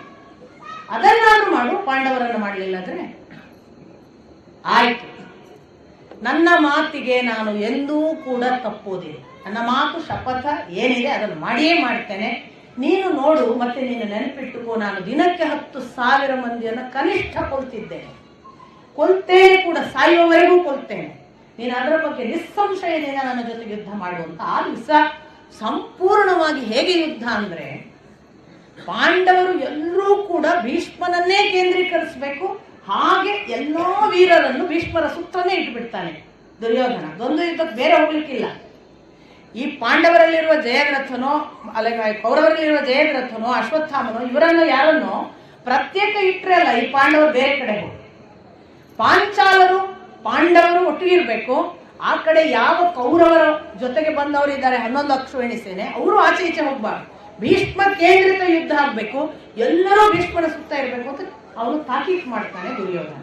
ಹಿಂಗಾಗಿ ಅಲ್ಲೇ ಯುದ್ಧ ನಡೀತಾ ನಡೀತಾ ನಡೀತಾ ಏನಾಗುತ್ತೆ ಅಂದ್ರೆ, ಅದು ಒಂಚೂರು ಯಥಾ ಪ್ರಕಾರ ದ್ರೋಣ, ಭೀಮ ಹೀಗೆ ಸಪರೇಟ್ ಆಗ್ತಾ ಹೋಗುತ್ತೆ. ಅಂತ ಹೊತ್ತಿನಲ್ಲಿ ದ್ರೋಣ, ಭೀಮ ಪ್ರತ್ಯೇಕ ಆಗಿ ಯುದ್ಧ ಮಾಡೋದು, ಅಶ್ವತ್ಥಾಮ, ಶಿಖಂಡಿ ಪ್ರತ್ಯೇಕ ಆಗಿ ಯುದ್ಧ ಮಾಡೋದು, ಸಾತ್ವಿಕಿ ಇನ್ನೊಬ್ಬ ಯುದ್ಧ ಮಾಡೋದು, ಇದು ನಡೀತಾ ಇದ್ದ ಹಾಗೇನೆ ಇರಾವಂತ ಶಕುನಿಯ ಸಹೋದರರ ಜೊತೆಗೆ ಯುದ್ಧ ಮಾಡಕ್ಕೆ ಶುರು ಮಾಡ್ತಾನೆ. 6 ಜನ ಶಕುನಿಯ ತಮ್ಮಂದರು ಅಥವಾ ಸಹೋದರರು. 6 ಜನರ ಜೊತೆಗೆ ಈ ಇರಾವಂತ ಯಾವ ಮಟ್ಟಕ್ಕೆ ಫೈಟಿಂಗ್, ಅದು ಅದರ ಅಂದ್ರೆ ನೀವು ಇರಾವಂತನ ಹೊಡೆತಗಳು, ಅವರ ಪ್ರತ್ಯುತ್ತರಗಳು, ಇವನು ಮಾಡಿದ ಪ್ರಯೋಗಗಳ ಕ್ರಮ, ಅವರ ಪ್ರಯೋಗ ಕ್ರಮ ಎಲ್ಲ ಓದಬೇಕು. ನಾನು ಅದನ್ನು ವಿವರಿಸ, ಅದೇ ನನಗೆ ಭಾಷೆಯ ಕೊರತೆ ಅಂತ ಅನಿಸುತ್ತೆ. ಯುದ್ಧ ಭಾಷೆಯೇ ಬೇರೆ ನೋಡಿ. ಆ ಹೊತ್ತಿಗೆ ಅವರ ಇಬ್ಬರ ಪರಿಣಾಮಕಾರಿ ಯುದ್ಧ ಯಾವ ಮಟ್ಟಕ್ಕೆ ಅಂತಂದ್ರೆ, ಇರಾವಂತ 5 ಜನರ ಸಹೋದರನ್ನು ಕೊಲ್ತಾನೆ. ಶಕುನಿ 5 ಜನ ಸಹೋದರರು ಸಾಯ್ತಾರೆ, ಒಬ್ಬ ಮಾತ್ರ ಉಳಿತಾನೆ. ಇದ್ದಕ್ಕಿದ್ದ ಹಾಗೆ ದುರ್ಯೋಧನನಿಗೆ ಸಿಟ್ಟು ಬರುತ್ತೆ. ದುರ್ಯೋಧನನಿಗೆ ಸಿಟ್ಟು ಈಚೆ ಕಡೆ ಬರುವುದರೊಳಗಾಗಿ ಈ ಇರಾವಂತ ಸತ್ತ ಸುದ್ದಿಯಿಂದ ಅತ್ಯಂತ ಕೋಪಕ್ಕೆ, ಕ್ರೋಧಕ್ಕೆ ಒಳಗಾದವ ಘಟೋತ್ಕಚ. ಯಾಕೆ ಹೇಳಿ, ಭೀಮನ ಮಗ, ಅರ್ಜುನನ ಮಗ, ಭೀಮನ ಮಗ, ಅವ್ರ ಕಸಿನ್ಸ್, ಅವ್ರು ಒಟ್ಟಿಗೆ ಇದ್ರು. ನಾನು ಹೇಳ್ತಾ ಇದ್ದೆ ನಿಮಗೆ, 5 ಜನ ಉಪ ಪಾಂಡವರು, ಘಟೋತ್ಕಚ, ಅಭಿಮನ್ಯು ಮತ್ತು ಕೇಕೆಯ ರಾಜರು 5 ಜನ, ಅವರ ಜೊತೆಗೆ ಈ ಇರಾವಂತ ಯಾವಾಗ ಒಟ್ಟಿಗೆ ಇರ್ತಿದ್ದದ್ದು. ತನ್ನ ಇನ್ನೊಬ್ಬ ಸಹೋದರ ಸತ್ತರೆ ಘಟೋತ್ಕಚ ಯಾವ ಮಟ್ಟಕ್ಕೆ ಸಿಟ್ಟಾಗ್ತಾನೆ ಅಂದ್ರೆ, ಘಟೋತ್ಕಚ ಹಿಡಿಂಬೆಗೆ ಹುಟ್ಟಿದ ಮಗ, ನಿಮಗೆ ಗೊತ್ತು. ಹೇಗೆ ಭೀಮನಿಗೆ ಕಾಡಿನ ವನವಾಸದ ಒಂದು ದಾರಿಯಲ್ಲಿ ಅಥವಾ ಅರಗಿನ ಮನೆಯಿಂದ ತಪ್ಪಿಸಿಕೊಂಡು ಬರುವಾಗ ಸಿಕ್ಕವಳು, ಈಚೆ ಕಡೆ ಇವನಿಗೆ ತೀರ್ಥಯಾತ್ರೆಯಲ್ಲಿ ಉಲುಪಿಯಿಂದ ಹುಟ್ಟಿದ ಮಗ. ಇಬ್ರು ಅವರು ಅಣ್ಣ ತಮ್ಮಂದ್ರು ಒಂದು ಲೆಕ್ಕದಲ್ಲಿ. ಯಾವ ಮಟ್ಟಕ್ಕೆ ಜಗಳ ಅಂದ್ರೆ, ಘಟೋತ್ಕಚ ಪ್ರಾರಂಭ ಮಾಡುವುದು ಅವನ ಜಗಳವನ್ನು ಸಿಂಹನಾದದ ಗರ್ಜನೆಯ ಯಥಾ ಪ್ರಕಾರ. ನಮ್ಗೆ ಇಬ್ಬರು ಗರ್ಜನೆ ಕಾಣೋದು, ಒಂದು ಭೀಮ, ಒಂದು ಇವನ ಗರ್ಜನೆಯ ಆ ಧ್ವನಿಗೆ ಮೊದಲೇ ಕುಪಿತನಾಗಿದ್ದ ದುರ್ಯೋಧನ ತನ್ನ ಸೇನೆಯ ಜೊತೆಗೆ ಎದುರಾಬದುರಾಗ್ತಾನೆ. ಘಟೋತ್ಕಚನ ಜೊತೆಗೆ ದುರ್ಯೋಧನನ ಯುದ್ಧ ಪ್ರಾರಂಭ ಆಗಿ ಅದು ಅದರ ಪರಾಕಾಷ್ಠೆಗೆ ಹೋಗಿ ದುರ್ಯೋಧನ ಸೋಲುವ ಹಂತಕ್ಕೆ ಬಂದಾಗ ಸಿಂಹನಾದ ಮತ್ತೆ ಘಟೋತ್ಕಚ ಮಾಡ್ತಾನೆ. ದುರ್ಯೋಧನ ಸೋಲುವುದರಲ್ಲಿದ್ದಾನೆ. ಭೀಷ್ಮಾಚಾರ್ಯರಿಗೆ ಅಲ್ಲೆಲ್ಲೋ ಯುದ್ಧ ಮಾಡುವವರಿಗೆ ಗೊತ್ತಾಗುತ್ತೆ ದುರ್ಯೋಧನ ಮತ್ತು ಘಟೋತ್ಕಚ ಮುಖಾಮುಖಿಯಾಗಿದ್ದಾರೆ. ತಕ್ಷಣ ದ್ರೋಣ, ನೀವು ಎಲ್ಲರೂ ಸೇರಿಕೊಂಡು, ಜಯದ್ರಥ, ಅಶ್ವತ್ಥಾಮ, ಪ್ರತಿಯೊಬ್ಬರು, ಶಲ್ಯ, ಎಲ್ಲರೂ ಸೇರಿಕೊಂಡು ಅವನ ಕಡೆಗೆ ಹೋಗಿ ನಾನು ಕೂಡ ಬರ್ತೇನೆ ಅಂತ. ಅಷ್ಟೂ ಜನ ಯಾವ ಕೌರವರ ಸೇನೆಯ ಪ್ರಮುಖರಿದ್ದಾರೆ, ಭೂರಿಶ್ರವಸ, ಶಲ್ಯ, ಅಶ್ವತ್ಥಾಮ, ದ್ರೋಣ, ಎಲ್ಲ ಜಯದ್ರಥ ಎಲ್ಲರೂ ಕೂಡಿ ದುರ್ಯೋಧನನಿಗೆ ಸಾಥ್ ಕೊಡ್ಲಿಕ್ಕೆ ಘಟೋತ್ಕಚನ ಜೊತೆಗೆ ಬರ್ತಾರೆ. ಘಟೋತ್ಕಚ ಎಂತ ಬಲಿಷ್ಠ ಅಂತಂದ್ರೆ ಇವರು ಯಾರೂ ಇದ್ರಲ್ಲ, ಪ್ರತಿಯೊಬ್ಬರು ಹಿಮ್ಮೆಟ್ಟಬೇಕು, ಸೋತು ಹೋಗಬೇಕು. ಹಾಗೆ ಸೋಲ್ತಾ ಬರ್ತಿದ್ದಾರೆ ಅನ್ನುವಾಗ ಮತ್ತೆ ಗರ್ಜಿಸ್ತಾನೆ. ಈ ಬಾರಿ ಯುಧಿಷ್ಠಿರನಿಗೆ ಗೊತ್ತಾಗುತ್ತೆ ಘಟೋತ್ಕಚನ ವಿರುದ್ಧ ಬಹುಶಃ ಅಷ್ಟು ಜನ ದ್ರೋಣ ಮೊದಲಾದವರು ಸೇರಿದ್ದಾರೆ, ತಕ್ಷಣ ನೀನು ಹೋಗುವಂತ ಭೀಮಸೇನನನ್ನು ಕಳಿಸ್ತಾನೆ. ಭೀಮಸೇನ ತನ್ನ ಮಗನ ಕಡೆಗೆ ಧಾವಿಸಿ ಬರ್ತಾನೆ. ಭೀಮಸೇನ ಮತ್ತು ದುರ್ಯೋಧನರ ಯುದ್ಧ ಇನ್ನಿಲ್ಲದ ಹಾಗೆ ಆಗಿ ದುರ್ಯೋಧನ ಸೋಲುವ ಹಂತಕ್ಕೆ ಬಂದು ಮತ್ತೆ ಘಟೋತ್ಕಚ ಕೂಗುವಾಗ ಕೃಷ್ಣಾರ್ಜುನರು ಬರ್ತಾರೆ, ಅಭಿಮನ್ಯು, ಎಲ್ಲ ಉಪಪಾಂಡವರು, ಅಷ್ಟು ಜನ ಇಲ್ಲಿ ಬರ್ತಾರೆ. ಅರ್ಜುನನಿಗೆ ಆಗ ಒಂದು ಯುದ್ಧದ ಈ ಪರಾಕಾಷ್ಠೆಯನ್ನ ನೋಡಿ ಈ ಇರಾವಂತನನ್ನ ಸಾವು ಯಾಕಾಯ್ತಲ್ಲ ಅದನ್ನು ನಾನು ನಿಮಗೆ ಹೇಳಿಲ್ಲ. ಇರಾವಂತ 5 ಜನ ಶಕುನಿ ಸಹೋದರರನ್ನು ಕೊಂದದ್ದು ಹೇಳಿದೆ. ಇರಾವಂತ ಶಕುನಿ ಸಹೋದರರನ್ನು ಕೊಂದ ಕೂಡಲೇ ದುರ್ಯೋಧನ ಕುಪಿತನಾಗಿ ಅಲಂಬುಷನನ್ನು ಅವನ ವಿರುದ್ಧ ಚೂಬಿಡ್ತಾನೆ. ಅಲಂಬುಷ ಒಂದು ದೃಷ್ಟಿಯಿಂದ ರಾಕ್ಷಸ. ಅಲಂಬುಷ ರಾಕ್ಷಸನಿದ್ದರಿಂದ ಇರಾವಂತನು ಮಾಯಾವಿದ್ಯೆ ಬಲ್ಲ ಒಬ್ಬ ಸರ್ಪಲೋಕದವನಾದ್ದರಿಂದ ಇಬ್ಬರಿಗೆ ಘನಘೋರ ಯುದ್ಧ ಆಗುತ್ತೆ. ಮಾಯೆಯ ಯುದ್ಧ ಯಾವ ಮಟ್ಟಕ್ಕೆ ಹೋಗುತ್ತೆ ಅಂದ್ರೆ ಅವನಾಗಲೇ ಸರ್ಪ ವಂಶದ ಎಲ್ಲ ಯೋಧರನ್ನು ಕರೆಯುವುದು. ಎಲ್ಲಾ ಸರ್ಪ ಯೋಧರು ಬಂದಾಗ ಈ ಅಲಂಬುಷನು ಮಹಾಪರಾಕ್ರಮಿ ಮತ್ತು ರಾಕ್ಷಸನಾದದ್ರಿಂದ ಮಾಯಾವಿದ್ಯೆಯ ಪರಿಣತಿ ಅವನಿಗೂ ಇದ್ದದ್ರಿಂದ ಅವನು ಗರುಡನಾಗ್ತಾನೆ. ಅಲಂಬುಷ ಗರುಡನಾಗಿ ಸರ್ಪಯೋಧರನ್ನೆಲ್ಲ ಕೊಂದು ಇರಾವಂತನನ್ನು ಕೊಲ್ತಾನೆ. ಈ ಕೋಪ ಘಟೋತ್ಕಚನಲ್ಲಿ ಹುಟ್ಟಿದ್ದು, ಅಲ್ಲಿಂದ ಪರಿಣಾಮ. ಈಗ ಭೀಮಸೇನ, ಅಭಿಮನ್ಯು ಎಲ್ಲರೂ ಸೇರಿ ಆ ಎದುರಾಳಿಯಾದ ದುರ್ಯೋಧನನನ್ನು ಮತ್ತು ಅವನ ಅಷ್ಟೂ ಜನ ಬಂಧು ಬಳಗ ಯಾರಿದ್ರಲ್ಲ ಅವನ ಜೊತೆಗಿದ್ದಂತಹ ಎಲ್ಲ ಯೋಧರು ಅವರ ಜೊತೆಗೆ ಯುದ್ಧ ಮಾಡುವ ಸಂದರ್ಭ ಬಂದಾಗ ಒಂದು ಕ್ಷಣ ಏಕಾಂತದಲ್ಲಿ ಭೀಮಸೇನ ಇರಾವಂತ ಸತ್ತ ಸುದ್ದಿಯನ್ನು ಅರ್ಜುನನಿಗೆ ಹೇಳ್ತಾನೆ. ಆಗ ಅರ್ಜುನ ಎಲ್ಲ ವಧೆಗಳು ಈ ಅರ್ಥ ಕಾರಣವಾಗಿ ನಡೆಯುತ್ತಿವೆ, ಹಣದ ಕಾರಣ, ಧನದ ಕಾರಣವಾಗಿ ಎಲ್ಲ ವಧೆಗಳು ನಡೆಯುತ್ತಿವೆ. ಹಣಕ್ಕಾಗಿ ಪಡೆಯುವ ಯಾವುದೋ ಒಂದು ವೈಭವ, ಅಧಿಕಾರ, ಹಣವಿಲ್ಲದೆ ಪಡೆಯುವ, ನಿರ್ಧನನು ಪಡೆಯುವ ಒಂದು ಸ್ವಾನುಭವದ ಆನಂದ ಯಾವುದು ಶ್ರೇಯಸ್ಕರ ಅಂತ ಕೃಷ್ಣನನ್ನ ಕೇಳ್ತಾನೆ. ಸಂಪತ್ತಿಗಾಗಿ ಎಲ್ಲ ಕಳೆದುಕೊಂಡು ಯಾರ ಜೊತೆಗೋ ಏನೋ ಒಂದು ಸಂಪತ್ತು ಪಡೀಲಿಕ್ಕೆ ಈ ಸಂಪತ್ತಿನ ಕಾರಣವಾಗಿ ವಧಿಸುವುದು ಶ್ರೇಷ್ಠವೋ, ಏನೂ ಸಂಪತ್ತಿಲ್ಲದೆ ನಮ್ಮ ಪಾಡಿಗೆ ಶ್ರೇಯಸ್ಕರವಾಗಿ ಬದುಕುವುದು ಶ್ರೇಷ್ಠವೋ ಅನ್ನೋ ಪ್ರಶ್ನೆ ಪುನಃ ಕೇಳ್ತಾನೆ. ಭಗವದ್ಗೀತೆ ಎಲ್ಲ ಉಪದೇಶ ಕೇಳಿದ್ದಾನೆ, ಮತ್ತೆ ಕೇಳುತ್ತಾನೆ. ಆಮೇಲೆ ಹೇಳ್ತಾನೆ, ನನಗೆ ಯಾಕೋ ಈ ಹಣಕ್ಕಾಗಿ ವಧಿಸುವುದು, ನನ್ನವರು ಬಂಧುಗಳು ಬಾಂಧವರು ಅಂತ ಯೋಚಿಸದೆ ಕೊಲ್ಲುವುದು ಯಾಕೋ ನನಗೆ ರುಚಿಸುವುದಿಲ್ಲ. ಹೀಗೆ ಹೇಳಿದ ತಕ್ಷಣ ನನ್ನನ್ನು ಯಾರು ಇಷ್ಟಪಡುವುದಿಲ್ಲ, ನಾನು ಕ್ಷತ್ರಿಯರ ದೌರ್ಬಲ್ಯ ಅಂತ ನನ್ನನ್ನು ಭಾವಿಸ್ತಾರೆ. ಅಂದ್ರೆ ಅರ್ಥ ಏನು, ಹಾಗೆ ಭಾವಿಸಬಾರದು ಅಂತ. ನನ್ನದು ಕ್ಷತ್ರಿಯ ದೌರ್ಬಲ್ಯ ಅಲ್ಲ ಅಂತ ಅವನು ಇಂಡೈರೆಕ್ಟ್ಲಿ ಹೇಳೋದು. ನನಗೆ ಅದು ರುಚಿಸುವುದಿಲ್ಲ. ನಾವು ಇಲ್ಲಿ ಏನನ್ನು ಗಮನಿಸಬೇಕು ಅಂದ್ರೆ, ಅರ್ಜುನನ ಒಳಗೆ ಒಬ್ಬ ಕ್ಷತ್ರಿಯನನ್ನು ದಾಟಿದ ಬ್ರಹ್ಮಜ್ಞಾನಿ ಸಿದ್ಧನಾಗ್ತಿದ್ದಾನೆ ಅಂತ ಭಾವಿಸಬೇಕೆ ಹೊರತು, ನೋಡಿ ಯಾರೂ ಕೂಡ ಹುಟ್ಟುವಾಗ ಒಂದು ಸ್ವಭಾವ, ಪುರುಷ ಪ್ರಯತ್ನದಿಂದ ಇನ್ನೊಂದು ಆಗುವುದು. ಅರ್ಜುನ ಹುಟ್ಟುವಾಗ ಕ್ಷತ್ರಿಯ, ಸ್ವಭಾವದಿಂದ ಕ್ಷಾತ್ರ ಧರ್ಮ, ಪುರುಷ ಪ್ರಯತ್ನದಿಂದ ಅವನು ಅದನ್ನು ಇವಾಲ್ವ್ ಆಗುವ ಸ್ಥಿತಿಗೆ ಹೋಗಬಹುದು. ಇದನ್ನ ನಾವು ಶ್ರೀ ಮಧ್ವಾಚಾರ್ಯರೇ ಹೇಳಿದ ಪುರುಷ ಪ್ರಯತ್ನದ ವಿವರಣೆಗಳಲ್ಲೂ ಕಾಣ್ತೇವೆ. ಪುರುಷ ಪ್ರಯತ್ನ ಮಾಡ್ತಾ ನಾನು ಹುಟ್ಟಿದ ಸ್ಥಿತಿ, ನನ್ನ ಸ್ವಭಾವ ಬದಲು ಮಾಡಿಕೊಳ್ತಾ ನಾನು ಉತ್ಕ್ರಮಣ ಅವಸ್ಥೆಗೆ ಹೋಗಬಹುದು. ಯಾರು ಹೋಗಲ್ಲ ಅವರು ನಿತ್ಯ ನಾರಕಿಗಳಾಗಿ ದುರ್ಯೋಧನನ ಹಾಗೆ ಇರ್ತಾರೆ, ಬಹಳ ಅಪರೂಪಕ್ಕೆ. ಪ್ರತಿಯೊಬ್ಬನಿಗೆ ಸಾಧ್ಯತೆ ಇದೆ. ಹಾಗಾಗಿ ಇವನು ನಾನು ಕ್ಷತ್ರಿಯರ ದೌರ್ಬಲ್ಯ ಅಲ್ಲ, ನನಗೆ ಕೆಪಾಸಿಟಿ ಇಲ್ಲ ಅಂತಲ್ಲ, ನನಗೆ ಬೇಡ, ನೋಡಿ, ಸ್ವಭಾವ ಬದಲಾವಣೆ. ಕ್ಷತ್ರಿಯ ದೌರ್ಬಲ್ಯ ಆದ್ರೆ ಹೆದರಿಕೆ ಆಗ್ಬೇಕು ಅವರನ್ನು ಕೊಲ್ಲಕ್ಕೆ, ಅವನಿಗೆ ಬೇಡ ಕೊಲ್ಲೋದು. ಯಾವಾಗ ಅದನ್ನು ನಾವು ಕ್ಷತ್ರಿಯ ದೌರ್ಬಲ್ಯ ಹೇಳಬೇಕು ಅಂದ್ರೆ, ಅವರು ನನ್ನನ್ನು ಕೊಂದ್ರೆ ಅಂತ ಇವ ಹೆದರಿದ್ರೆ ಅದು ಕ್ಷತ್ರಿಯ ದೌರ್ಬಲ್ಯ. ನನಗೆ ಕೊಲ್ಲಕ್ ಬೇಡ ಅಂದಾಗ ಅದು ಕ್ಷತ್ರಿಯ ದೌರ್ಬಲ್ಯ. ನಾನು ಕೊಲ್ತೀನಿ ಆದ್ರೆ ನನಗೆ ಬೇಡ, ನಾನು ಕೊಲ್ಲಬಲ್ಲೆ, ನನಗೆ ಸಾಮರ್ಥ್ಯ ಇದೆ. ಇದನ್ನು ಅಲ್ಲಿ ಪುನಃ ಪುನರುಚ್ಚರಿಸ್ತಾನೆ ಅರ್ಜುನ.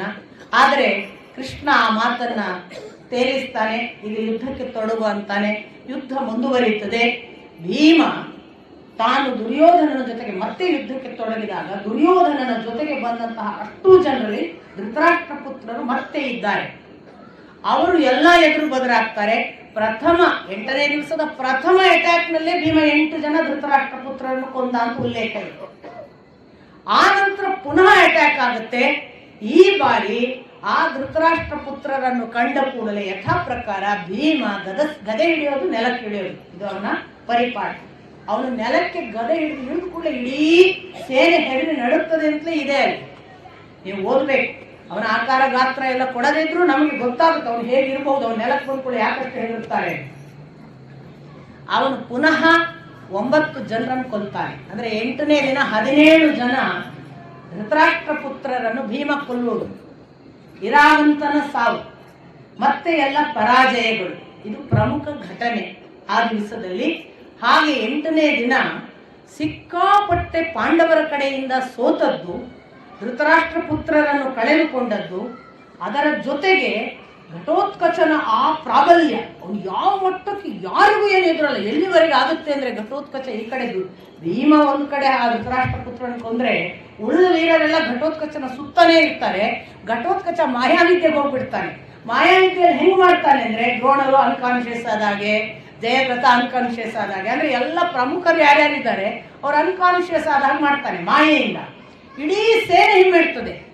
ಸಂಜಯ್ ಹೇಳ್ತಾನೆ, ನಾನು ಮತ್ತು ಭೀಷ್ಮಾಚಾರ್ಯ ಇಬ್ರು ಕೂಗಿಕೊಂಡು ಹೇಳ್ತಿದ್ವಿ, ಅವರು ಸತ್ತಿಲ್ಲ, ಅವರು ಪ್ರಜ್ಞಾವಿಹೀನರಾಗಿಲ್ಲ, ಇದೆಲ್ಲ ಮಾಯೆಯ ಆಟ, ಹೆದರಬೇಡಿ, ಯಾರು ಕೇಳಲಿಲ್ಲ ಅಂತಾನೆ ಸಂಜಯ.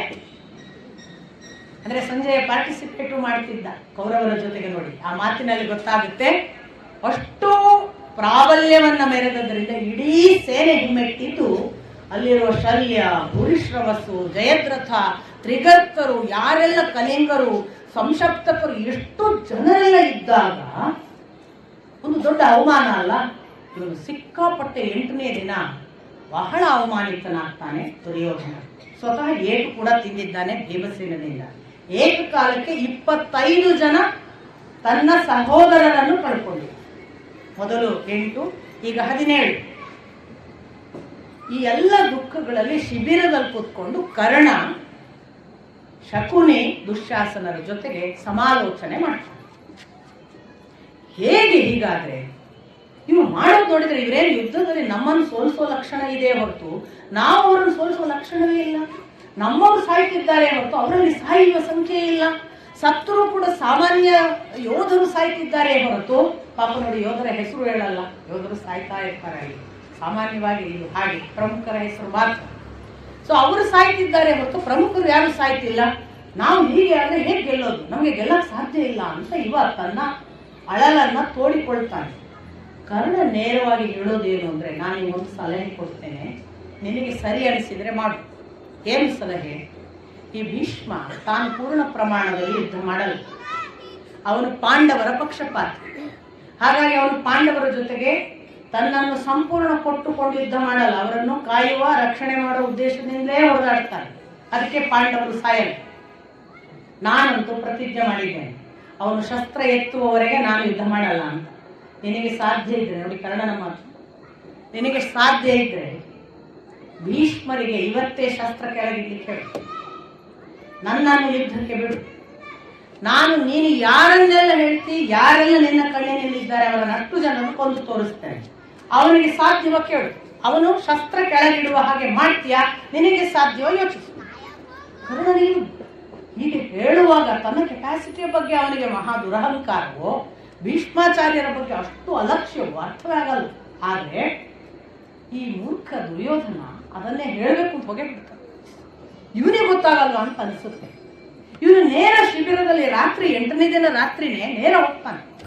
ಹೋಗಿ ಭೀಷ್ಮಾಚಾರ್ಯರಿಗೆ ಹೇಳ್ತಾನೆ, ಇಂದಿನ ಯುದ್ಧ ಕೂಡ ನೀವೇನು ಮಾಡಿಲ್ಲ, ಯಾವ ಪಾಂಚಾಲರನ್ನು ಕೊಂದಿಲ್ಲ, ಯಾವ ಕೇಕೆಯರು ಕರುಷರು ಯಾರನ್ನು ಕೊಂದಿಲ್ಲ.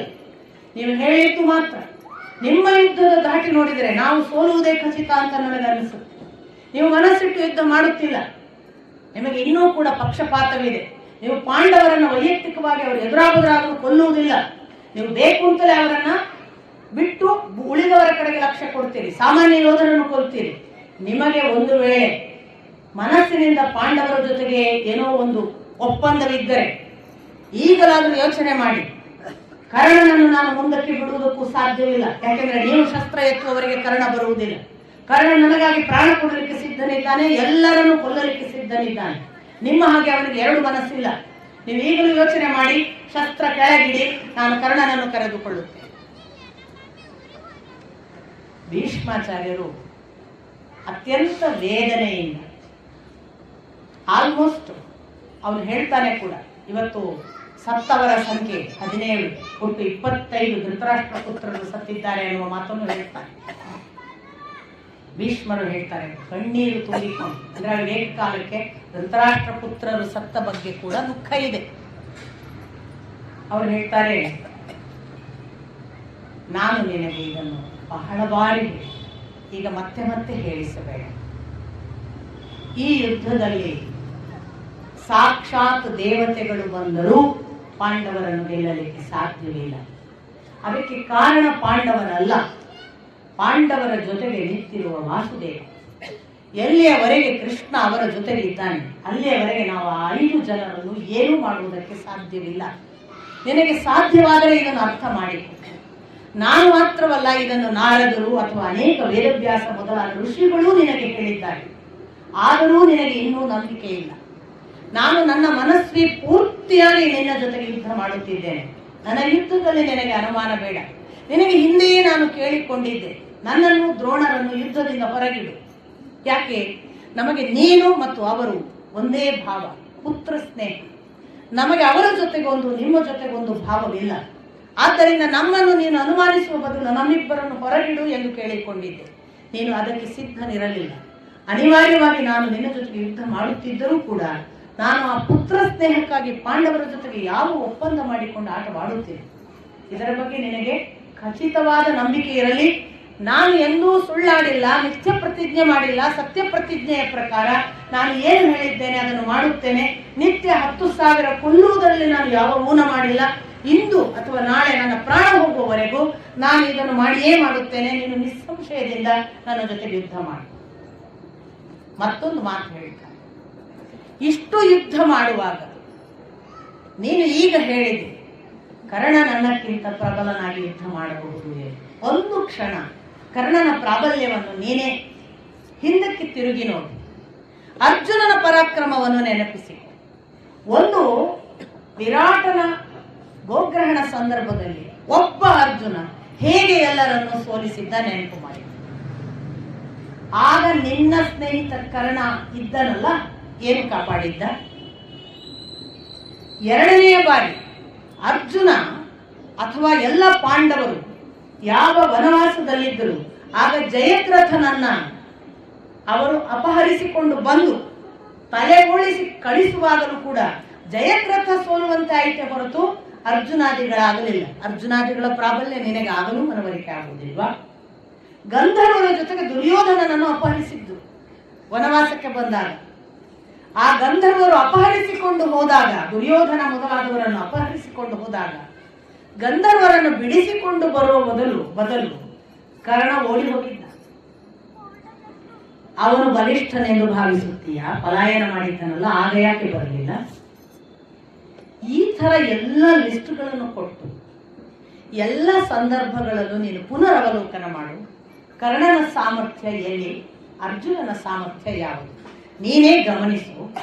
ಒಂದು ವೇಳೆ ಕರ್ಣಾರ್ಜುನರ ಸಾಮರ್ಥ್ಯವನ್ನ ನೀನು ನಿನ್ನ ಪುನರವಲೋಕನದಲ್ಲಿ ಗಮನಿಸದೇ ಇದ್ದರೆ ನಾನು ಭಾವಿಸುತ್ತೇನೆ ಅರ್ಜುನ ಯಾವಾಗಲೂ ಕೂಡ ಬಲಿಷ್ಠ. ಅರ್ಜುನ ಎಂದಿದ್ದರೂ ಕೂಡ ನಮಗೆ ಕೃಷ್ಣನ ಜೊತೆಗೆ ಖಂಡಿತಕ್ಕೂ ಎಂದೂ ಸೋಲುವವನಲ್ಲ. ಇದು ನೆನಪಿರಲಿ. ಇಷ್ಟೂ ಮೀರಿ ಕರ್ಣನೇ ಪ್ರಬಲನೆಂದು ಭಾವಿಸುವುದಾದರೆ ಕರ್ಣನನ್ನು ಇನ್ನೊಮ್ಮೆ ಪುನರವಲೋಕನ ಮಾಡಿ ಹೌದಾ ಅಲ್ವಾ ಯೋಚನೆ ಮಾಡು. ಆದರೆ ನಾನು ಸಾಯುವವರೆಗೆ ನನ್ನ ಯುದ್ಧದಲ್ಲಿ ಯಾವ ವ್ಯತ್ಯಾಸವನ್ನು ಮಾಡುವುದಿಲ್ಲ. ಇಂದು ನೀನು ನೆನಪಿಟ್ಟುಕೋ, ನಾಳೆಯ ಯುದ್ಧ 9ನೇ ದಿವಸದ ಯುದ್ಧ, ಭೀಷ್ಮಾಚಾರ್ಯರು ಹೇಳೋದು, ನಾಳೆಯ ಯುದ್ಧ ನನ್ನ ಮಟ್ಟಿಗೆ ಐತಿಹಾಸಿಕವಾದ ಒಂದು ದಿನವಾಗಿ ಉಳಿಯುವಂತೆ ನಾನು ಯುದ್ಧ ಮಾಡುತ್ತೇನೆ. ಯೋಚನೆ ಮಾಡು, ನಾನು ನೀನು ಹೇಳಿದ ಪಾಂಚಾಲ, ಕರುಷ ಅಥವಾ ಕೇಕಯ ಯಾರಿದ್ದಾರೆ ಅವರನ್ನ ಕೊಂದೇ ನನ್ನ ಯುದ್ಧವನ್ನು ಮುಗಿಸುವುದು ನೋಡು ಅಂತ ಹೇಳಿದ. 9ನೇ ದಿನ ಯುದ್ಧದ ಪ್ರಾರಂಭ. ಬೆಳಿಗ್ಗೆ ಯುದ್ಧ ಪ್ರಾರಂಭ ಆಗುವಾಗಲೇ ಪುನಃ ಈ ಭೀಷ್ಮಾಚಾರ್ಯರನ್ನ ಕೆಣಕುವ ಮಾತುಗಳನ್ನು ದುರ್ಯೋಧನ ಹೇಳ್ತಾನೆ. ಅದನ್ನು ಕೇಳಿಯೂ ಕೇಳದ ಹಾಗೆ, ನಾನು ಹೇಳಿದ್ದೇನಲ್ಲ, ಯುದ್ಧ ಸನ್ನದ್ಧರಾಗು, ನೀನು ಯಾವ ಯೋಚನೆ ಇಲ್ಲದೆ ನನ್ನ ಜೊತೆಗೆ ಸ್ವರ್ಗಕ್ಕೆ ಹೋಗುವುದಕ್ಕೆ ಸಿದ್ಧನಾಗಿದ್ದೇನೆ ಅಂದುಕೊಂಡು ಬಾ, ಉಳಿದದ್ದನ್ನು ಬಿಡು, ಬಾ ಅಂತ ಕರ್ಕೊಂಡು ಯುದ್ಧಕ್ಕೆ ತೊಡಗ್ತಾರೆ. ಯಥಾ ಪ್ರಕಾರ ಈ ದಿನ ಕೂಡ ಪಾಂಚಾಲರೇ ಮುಖ್ಯ ಕೇಂದ್ರಿತವಾಗಬೇಕು ಅಂತ ಭೀಷ್ಮನ ಆದೇಶ ಇರೋದ್ರಿಂದ ದುರ್ಯೋಧನ ಹೇಳ್ತಾನೆ, ಎಲ್ಲರೂ ಭೀಷ್ಮರ ಸುತ್ತೇ ಇರಬೇಕು, ಯಾರೂ ಆಚೆ ಈಚೆ ಹೋಗುವ ಹಾಗಿಲ್ಲ, ಸಂಪೂರ್ಣ ಭೀಷ್ಮಾರ್ಜುನ ಕೇಂದ್ರಿತ, ದ್ರೋಣ ಅಶ್ವತ್ಥಾಮರು ಇವರ ಕಡೆಗೆ ಹೋರಾಡಬೇಕು ಹೊರತು ಎಲ್ಲಿಯೂ ಕೂಡ ದೂರ ಚದುರುವ ಹಾಗಿಲ್ಲ. ಪಾಂಚಾಲರ ದೃಪದನನ್ನೋ ದೃಷ್ಟದ್ಯುಮ್ನನನ್ನೋ ದೃಷ್ಟಕೇತುವನ್ನೋ ಇವರನ್ನೇ ಎದುರು ಮಾಡಬೇಕು. ಅವರಿಗೆ ಸಹಾಯ ಮಾಡುವ ಸಂಜಯರನ್ನು, ಅವರಿಗೆ ಸಹಾಯ ಮಾಡುವ ಕರುಷರನ್ನು, ಕೇಕಯರನ್ನು ಎಲ್ಲರನ್ನು ಅಟ್ಯಾಕ್ ಮಾಡುವುದಕ್ಕೆ ಹೇಗೆ ಬೇಕು ಹಾಗೆ ನಾವು ನಮ್ಮ ವ್ಯೂಹ ರಚಿಸಬೇಕು ಅಂತ ಹೇಳ್ಕೊಂಡು ದುರ್ಯೋಧನ ಆ ಪ್ರಮಾಣದಲ್ಲಿ ಅವರಿಬ್ಬರನ್ನೇ ಮುಖಾಮುಖಿ ಮಾಡುತ್ತಾರೆ. ನಾನು ಬಹಳ ಸವಿಸ್ತಾರವಾಗಿ ವಿವರಿಸಲಾರೆ, ಏನಿಲ್ಲಾದ್ರೂ 10-20 ಪುಟ ಇದೆ ಅವರಿಬ್ಬರ ಯುದ್ಧ. ಆ ಸೇನೆ ಮತ್ತು ಈ ಸೇನೆ, ಅವರು ಇವರನ್ನು, ಇವರು ಅವರನ್ನು. ದ್ರೋಣ ಈ ಕಡೆಯಿಂದ ಹೊಡೆದ್ರೆ ಆ ಕಡೆಯಿಂದ ಇನ್ನೊಬ್ಬ, ಆ ಕಡೆ ನಮ್ಮ ಅರ್ಜುನ ಹೊಡೆದ್ರೆ ಈ ಕಡೆ ಭೀಷ್ಮರು, ಭೀಷ್ಮಾರ್ಜುನರು ಯುದ್ಧ ಆಗುವಾಗ ಭೀಮ ದುರ್ಯೋಧನ, ಈ ಕಡೆ ಜಯದ್ರಥನ ಜೊತೆಗೆ ಮತ್ತೊಬ್ಬ ಸಾತ್ಯಕಿ ಅನ್ನುವ ಹಾಗೆ, ಭೂರಿಶ್ರವಸನ ಜೊತೆಗೆ ಮತ್ತೊಬ್ಬ ದೃಷ್ಟದ್ಯುಮ್ನ. ಹೀಗೆ ಇವರ ಹೋರಾಟ ಒಬ್ಬೊಬ್ಬರದೊಂದು 5 ಪುಟದ ಹಾಗೆ ಹೋರಾಟದ ಮಳೆಯನ್ನು ಕೊಡ್ತಾರೆ. ಅಂದ್ರೆ ಆ ಪರಿ ಅದು ಯಾಕೆ 20 ಪುಟ ಇದೆ ಅಂದ್ರೆ ಅಷ್ಟು ಜನ. ಇವನು ಹೇಳ್ತಾನೆ 10,000 ಅಲ್ಲ, ಅವತ್ತು ಭೀಷ್ಮ ಕೊಂದದ್ದು 1,00,000ಕ್ಕೆ ಮಿಕ್ಕು ಅಂತ. ಯೋಧರನ್ನು ಕೊಲ್ತಾ ಹೋಗುದು, ಸೈನಿಕರ ನಾಶ ಅಂದ್ರೆ ಪಾಂಡವರ ಸೇನೆ ನಾಶ ಆದ್ರೆ ನಾಯಕರು ವೀಕ್ ಆಗ್ತಾರಲ್ಲ, ಇದು ಉದ್ದೇಶ. ಹಾಗಂತ ಪಾಂಡವರ ಸೇನೆ ಮಾತ್ರ ನಾಶವಾಯಿತಾ? ಈ ಕಡೆಯಿಂದ ಪಾಂಡವರು, ಆ ಕಡೆ ಕೌರವರ ಸೇನೆಯನ್ನು ಹಾಗೆ ಪುಡಿ ಮಾಡಿದ್ರು ಅಂತ ಗೊತ್ತು ಮಾಡಬೇಕು. ಎರಡೂ ಕಡೆ ಸೇನೆ ನಾಶ ಆಗ್ತಿದೆ, ಮುಖ್ಯರು ಸಾಯ್ತಿಲ್ಲ. ಯುದ್ಧದ ಮಳೆ, ಅದರ ವಿವರಣೆಯನ್ನ, ಅದರ ಸೌಂದರ್ಯವನ್ನ, ಅಥವಾ ಅಂಥದ್ದೊಂದು ಯುದ್ಧದ ಕಣ್ಕಟ್ಟುವ ಆ ಭೂಮಿ ಹೇಗಿತ್ತು ಅನ್ನೋದರ ಒಂದು ಸಮುದ್ರವೋ ರಕ್ತದ ನದಿಯೋ, ಆ ನದಿಯಲ್ಲಿ ಬಿದ್ದಂತಹ ಯಾವುದೋ ಆನೆಗಳೆಲ್ಲ ಅದರಲ್ಲಿರುವ ನದಿಯಲ್ಲಿ ಕಾಣುವ ಕಲ್ಲುಗಳು ಅನ್ನುವ ಹಾಗೆ, ಆ ಇನ್ಯಾವುದೋ ಯಾರದೋ ಕೂದಲಿದೆ ಅದು ಅಲ್ಲಿಯೇ ನದಿಯ ದಡದಲ್ಲಿರುವ ಹುಲ್ಲಿನ ಹಾಗೆ ಏನ್ ವಿವರಣೆ ಕೊಡ್ತಾ ಹೋಗ್ತಾರೆ. ಮಾಂಸದ ತುಂಡುಗಳೆಲ್ಲ ಯಾವ್ಯಾವ್ದು ಆಕಾರದಲ್ಲಿ ಬಿದ್ದದು, ಎಲ್ಲೋ ನೈದಿಲೆಯೋ ರಕ್ತದಲ್ಲಿರುವಂತಹ ಕಮಲವೋ, ಹೀಗೆಲ್ಲ. ಅಂದ್ರೆ ಅವರು ಅದರ ವಿವರಣೆಯನ್ನ ಮಾಡುವಾಗ ನಿಮಗೆ ಇಷ್ಟು ಅರ್ಥ ಆಗಬೇಕು, ಸೇನೆಯನ್ನ ಅವ್ಯಾಹತವಾಗಿ ಎರಡೂ ಕಡೆಯಿಂದ ಕೊಲ್ಲುವುದು ನಡೆದಿದೆ. ಈ ರೀತಿ ಕೊಲ್ಲುವುದನ್ನು ನೋಡಿ ಇವರು ಕೂಡ ಒಂದು ನಿರ್ಧಾರ ಮಾಡ್ತಿರ್ತಾರೆ. 9ನೇ ದಿವಸ ಇವನು ಬಹಳ ನಮಗೆ ಎದುರು ಬರ್ತಿದ್ದಾನೆ, ಆದಷ್ಟು ಶಿಖಂಡಿಯನ್ನು ಮುಂದೆ ಬಿಡೋಣ ಅಂತ ಯುಧಿಷ್ಠಿರ ಹೇಳ್ತಿರ್ತಾರೆ. ನೋಡಿ, ಇದ್ರಲ್ಲಿ ಒಂದು ಸಂಶಯ ಏನು ಅಥವಾ ಒಂದು ವಿಷಯ ಏನ್ ಗೊತ್ತಾಗುತ್ತೆ ಅಂದ್ರೆ, ಶಿಖಂಡಿಗೆ ಗೊತ್ತಿಲ್ಲ ಅವನ ವಿರುದ್ಧ ಭೀಷ್ಮ ಹೋರಾಡಲ್ಲ ಅಂತ, ಉಳಿದವರಿಗೆ ಗೊತ್ತಿಲ್ಲ. ಅದು ವೆರಿ ಇಂಟ್ರೆಸ್ಟಿಂಗ್. ಇವ ಶಿಖಂಡಿ ಏನ್ ಮಾಡ್ತಾನೆ ಅಂದ್ರೆ, ಇವನ್ ಬಿಟ್ಟ ಬಾಣಕ್ಕೆ ಭೀಷ್ಮ ಹೊಡೆಯದೇ ಇಲ್ಲ, ಹೋಗಿ ಬಿಡ್ತಾನೆ ಆಚೆ. ಯುಧಿಷ್ಠಿರ ಹೇಳ್ತಾನೆ, ಅವನು ನಿನ್ನ ಬಾಣಕ್ಕೆ ಹೊಡೆಯಲಿ ಬಿಡಲಿ, ನೀನು ಹೊಡೆಯುವುದನ್ನು ನಿಲ್ಲಿಸಬಾರದು, ನೀನು ಹೊಡೆಯುತ್ತಿರಬೇಕು, ನೀನು ಓಡಿ ಹೋಗಬೇಡ, ನೀನು ಹೇಳಿ ಹಾಗೆ ಓಡಿ ಹೋಗಬಾರದು. ಈ ಶಿಖಂಡಿ ಯಾರು? ದಯವಿಟ್ಟು ಪುನರವಲೋಕನ ನೆನ್ಪು ಮಾಡ್ಕೋಬೇಕು, ಯಾವುದು ಕಥೆ ಮರಿಬಾರದು. ಮಹಾಭಾರತದ ಇಡೀ ಸೂತ್ರ ಇರೋದು ಅದರ ತರ್ಕಬದ್ಧವಾದ ಜೋಡಣೆಯಲ್ಲಿ. ಒಂದು ತರ್ಕ ಹೋದ್ರೆ ಈ ಶಿಖಂಡಿ ಯಾಕಪ್ಪ ಬಂದ್ಬಿಡುತ್ತೆ ನಮ್ಗೆ, ಯಾಕಪ್ಪ ಅವನಿಗೆ ಏನು ತೊಂದರೆ, ಇವನು ಕೆಲವು ಇದು ಮುಂದೆ ಗೊತ್ತಾಗುತ್ತೆ ಶಿಖಂಡಿ ಯಾಕೆ ಯುದ್ಧ ಮಾಡಲ್ಲ ಇವ ಅಂತ. ಶಿಖಂಡಿ ಯಾರು ಅಂದ್ರೆ, ಅಂಬೆ ನಿಮಗೆ ಗೊತ್ತು, ಶಾಳುವನ ಪ್ರೇಮಕ್ಕೆ ಸಿಕ್ಕು ಭೀಷ್ಮ ಅಪಹರಣ ಮಾಡಿದ್ದರಿಂದ ಶಾಳುವನನ್ನು ಬಿಟ್ಟು ಇಲ್ಲಿ ಬರಬೇಕಾಯಿತು. ಆದ್ರೆ ಭೀಷ್ಮನ ಮುಂದೆ ನಿವೇದಿಸಿಕೊಂಡ್ಲು, ನನಗೆ ಶಾಲ್ವನ ಮೇಲೆ ಪ್ರೀತಿ ಇದೆ. ಇವನು ವಾಪಸ್ ಹೋಗಿ ಶಾಲ್ವನ ಹತ್ರ ಬಿಟ್ಟ. ಶಾಲ್ವ ಏನ್ ಮಾಡಿದ?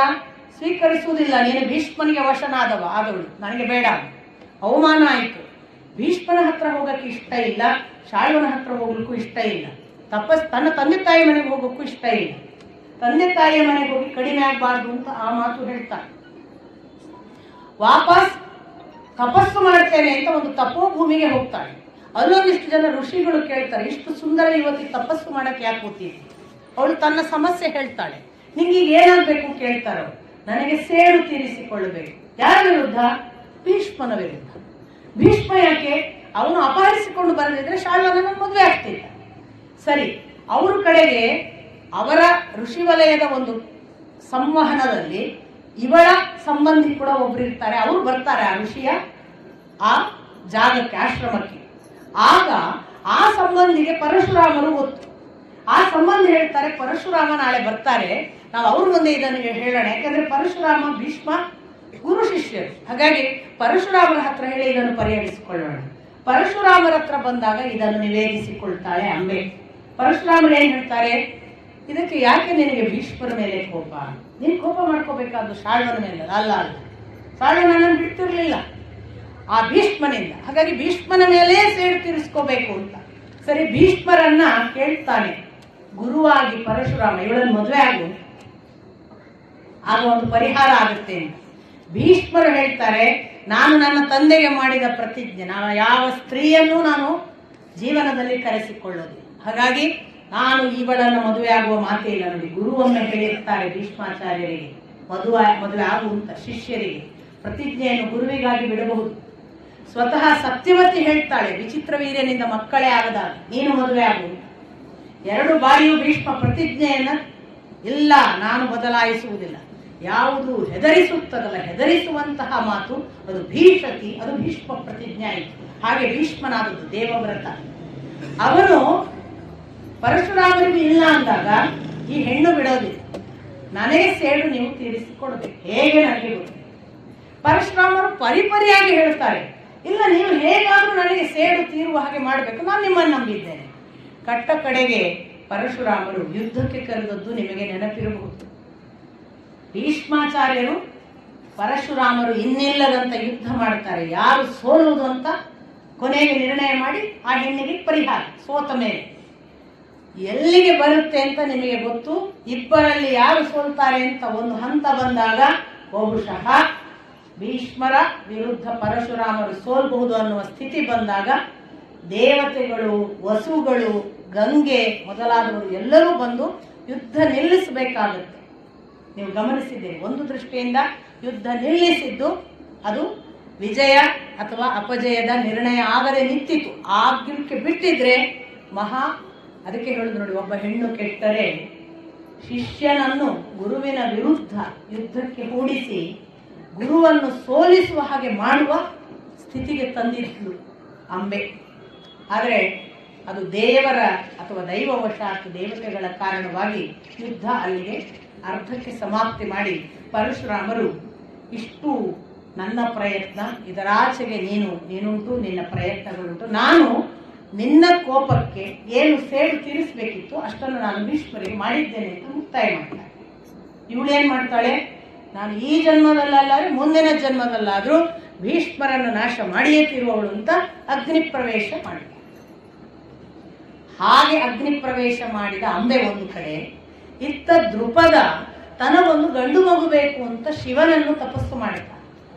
ಶಿವ ಅವನಿಗೆ ಗಂಡು ಮಗು ಹುಟ್ಟದೆ, ನಿಶ್ಚಿಂತೆಯಿಂದ ಇರು ಅಂತ ಹೇಳಿ ಅನುಗ್ರಹ ಮಾಡಿ ಹುಟ್ಟಿದ ಮಗು ಶಿಖಂಡಿ ಹೆಸರು. ಒಂದು ಗರಿ ಇದ್ದವಳು ಅಥವಾ ಒಂದು ಶಿಖೆ ಇದ್ದವಳು ಅಂತ ಅರ್ಥ ಅಷ್ಟೇ. ಶಿಖೆ ಇದ್ದವರಿಗೆ ಯಾರಿಗೂ ಹೇಳ್ಬೋದು, ಕೃಷ್ಣನಿಗೂ ಶಿಖಂಡಿ ಅಂತ ಹೆಸರಿದೆ. ಅದರ ಅರ್ಥ ಯುನಕ್ ಅಥವಾ ನಪುಂಸಕ ಅನ್ನೋ ಅರ್ಥದಲ್ಲಿ ಶಿಖಂಡಿ ಶಬ್ದಕ್ಕೆ ಅರ್ಥ ಅಲ್ಲ.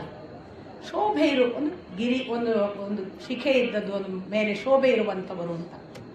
ಹುಟ್ಟಿದಾಗ ಹೆಣ್ಣು ಹುಟ್ಟಿದ್ದು ಅಂತ ಗೊತ್ತಾಗುತ್ತೆ. ದ್ರುಪದನ ಹೆಂಡತಿ ಬಂದು ಹೇಳ್ತಾಳೆ ಅವಳು ಹೆಣ್ಣು. ಆಗ ಇವನೇನ್ ಮಾಡ್ತಾನೆ ದ್ರುಪದ, ಶಿವನ ಮಾತು ಸುಳ್ಳಾಗುವುದು ಹೇಗೆ? ನಾವು ಗಂಡಿನಂತೆಯೇ ಬೆಳೆಸೋಣ, ಎಲ್ಲ ಗಂಡಿಗೆ ಬೇಕಾದ ವಿದ್ಯೆ ಅದು ಪ್ರತಿ ಒಂದನ್ನು ಅವಳ ಜೀವನ ಇಡೀ ಗಂಡುಮಯವಾಗಿ ಬೆಳೆಸ್ತಾರೆ. ಅವಳು ದೈಹಿಕವಾಗಿ ಹೆಣ್ಣಿರ್ತಾಳೆ.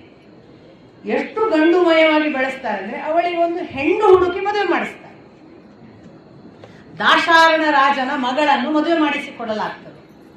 ಆ ಮಗಳು ಹೋಗಿ ತಂದೆಗೆ ಹೇಳ್ತಾಳೆ ಅವಳು ಗಂಡಲ್ಲ ಹೆಣ್ಣು ಅಂತ. ಈಗ ಇಷ್ಟರವರೆಗೆ ದೃಪದ ಮುಚ್ಚಿಟ್ಟ ಬಹಿರಂಗ ಆಗಬಹುದಾದ ರಹಸ್ಯ ಸ್ಫೋಟ ಆಗ್ತದೆ ಅಂತ ಗೊತ್ತಾಯಿತು. ದಾಶಾರಣ ಸಿಟ್ಟಾಗ್ತಾನೆ. ನನ್ನ ಮಗಳಿಗೆ ನೀನು ಸುಳ್ಳು ಹೇಳಿ ಮದುವೆ ಮಾಡಿಸಿದ್ದಿ ಅಂತ ಅವ ಯುದ್ಧಕ್ಕೆ ಬರ್ತಾನೆ ಅಂತ ತೀರ್ಮಾನ ಮಾಡ್ತಾನೆ. ದೃಪದನ ವಿರುದ್ಧ ದಾಶಾರಣ ಯುದ್ಧಕ್ಕೆ ಬರ್ತಾನೆ ಅಂತ ಗೊತ್ತಾದ ತಕ್ಷಣ ಈ ಶಿಖಂಡಿ ತಾನು ಓಡಿ ಹೋಗ್ತಾಳೆ ತಪಸ್ಸಿಗೆ ಅಂತ ಕಾಡಿಗೆ ಓಡಿ ಹೋಗ್ತಾಳೆ. ಓಡಿ ಹೋಗುವಾಗ ಅವಳಿಗೆ ಒಬ್ಬ ಸ್ಥೂಣಕರ್ಣ ಅಂತ ಯಕ್ಷ ಭೇಟಿಯಾಗ್ತಾನೆ. ಆ ಯಕ್ಷನನ್ನು ಅವಳು ಪ್ರಥಮದಲ್ಲಿ ಭೇಟಿಯಾದಾಗ ಸ್ಥೂಣಕರ್ಣ ಕೇಳ್ತಾನೆ, ಯಾಕೆ ಒಬ್ಬಳೇ ಒಂಟಿಯಾಗಿ ಕಾಡಿಗೆ ಬಂದಿದ್ದಿ, ಏನ್ ಕತೆ? ಅವಳು ಹೇಳ್ತಾಳೆ, ನನ್ನ ಕಾರಣವಾಗಿ ನನ್ನ ಅಪ್ಪನ ವಿರುದ್ಧ ರಾಜ ಬರ್ತಿದ್ದಾನೆ, ಅದಕ್ಕೆ ಇದು ಕಾರಣ, ನಾನು ಗಂಡಲ್ಲ ಅಂತ. ನಾನು ಗಂಡು ಆದ್ರೆ ಆ ಹೆಣ್ಣು ಸಂತುಷ್ಟಳಾಗ್ತಾಳೆ, ಅವಳ ತಂದೆ ನನ್ನ ತಂದೆಯ ವಿರುದ್ಧ ಯುದ್ಧ ಮಾಡೋದು ಉಳಿತದೆ, ನನಗೆ ದಾರಿ ಗೊತ್ತಾಗದೆ ನಾನು ಇಲ್ಲಿಗೆ ಬಂದಿದ್ದೇನೆ.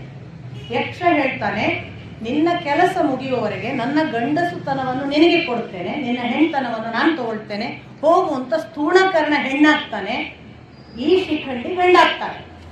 ಹಾಗಾಗಿ ಶಿಖಂಡಿ ಗಂಡಾಗ್ತಾನೆ. ಆ ಏನು ಶಿಖಂಡಿ ಗಂಡಾದ ಮನೆಗೆ ಬಂದದ್ರಿಂದ ಮತ್ತೆ ಹೆಣ್ಣು ಸಮಾಧಾನಿತಳಾಗ್ತಾಳೆ.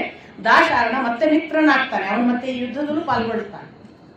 ಆದರೆ ಅವನು ಏನ್ ಹೇಳಿರ್ತಾನೆ, ನಿನ್ನ ಕೆಲಸ ಮುಗಿದ ಬಳಿಕ ಮತ್ತೆ ಮರಳಿ ನಾನು ನನ್ನ ಪುರುಷತನವನ್ನು ತಗೊಳ್ತೇನೆ, ನೀನು ಸ್ತ್ರೀತ್ವವನ್ನು ತಗೊಳ್ಬೇಕು ಅಂತ.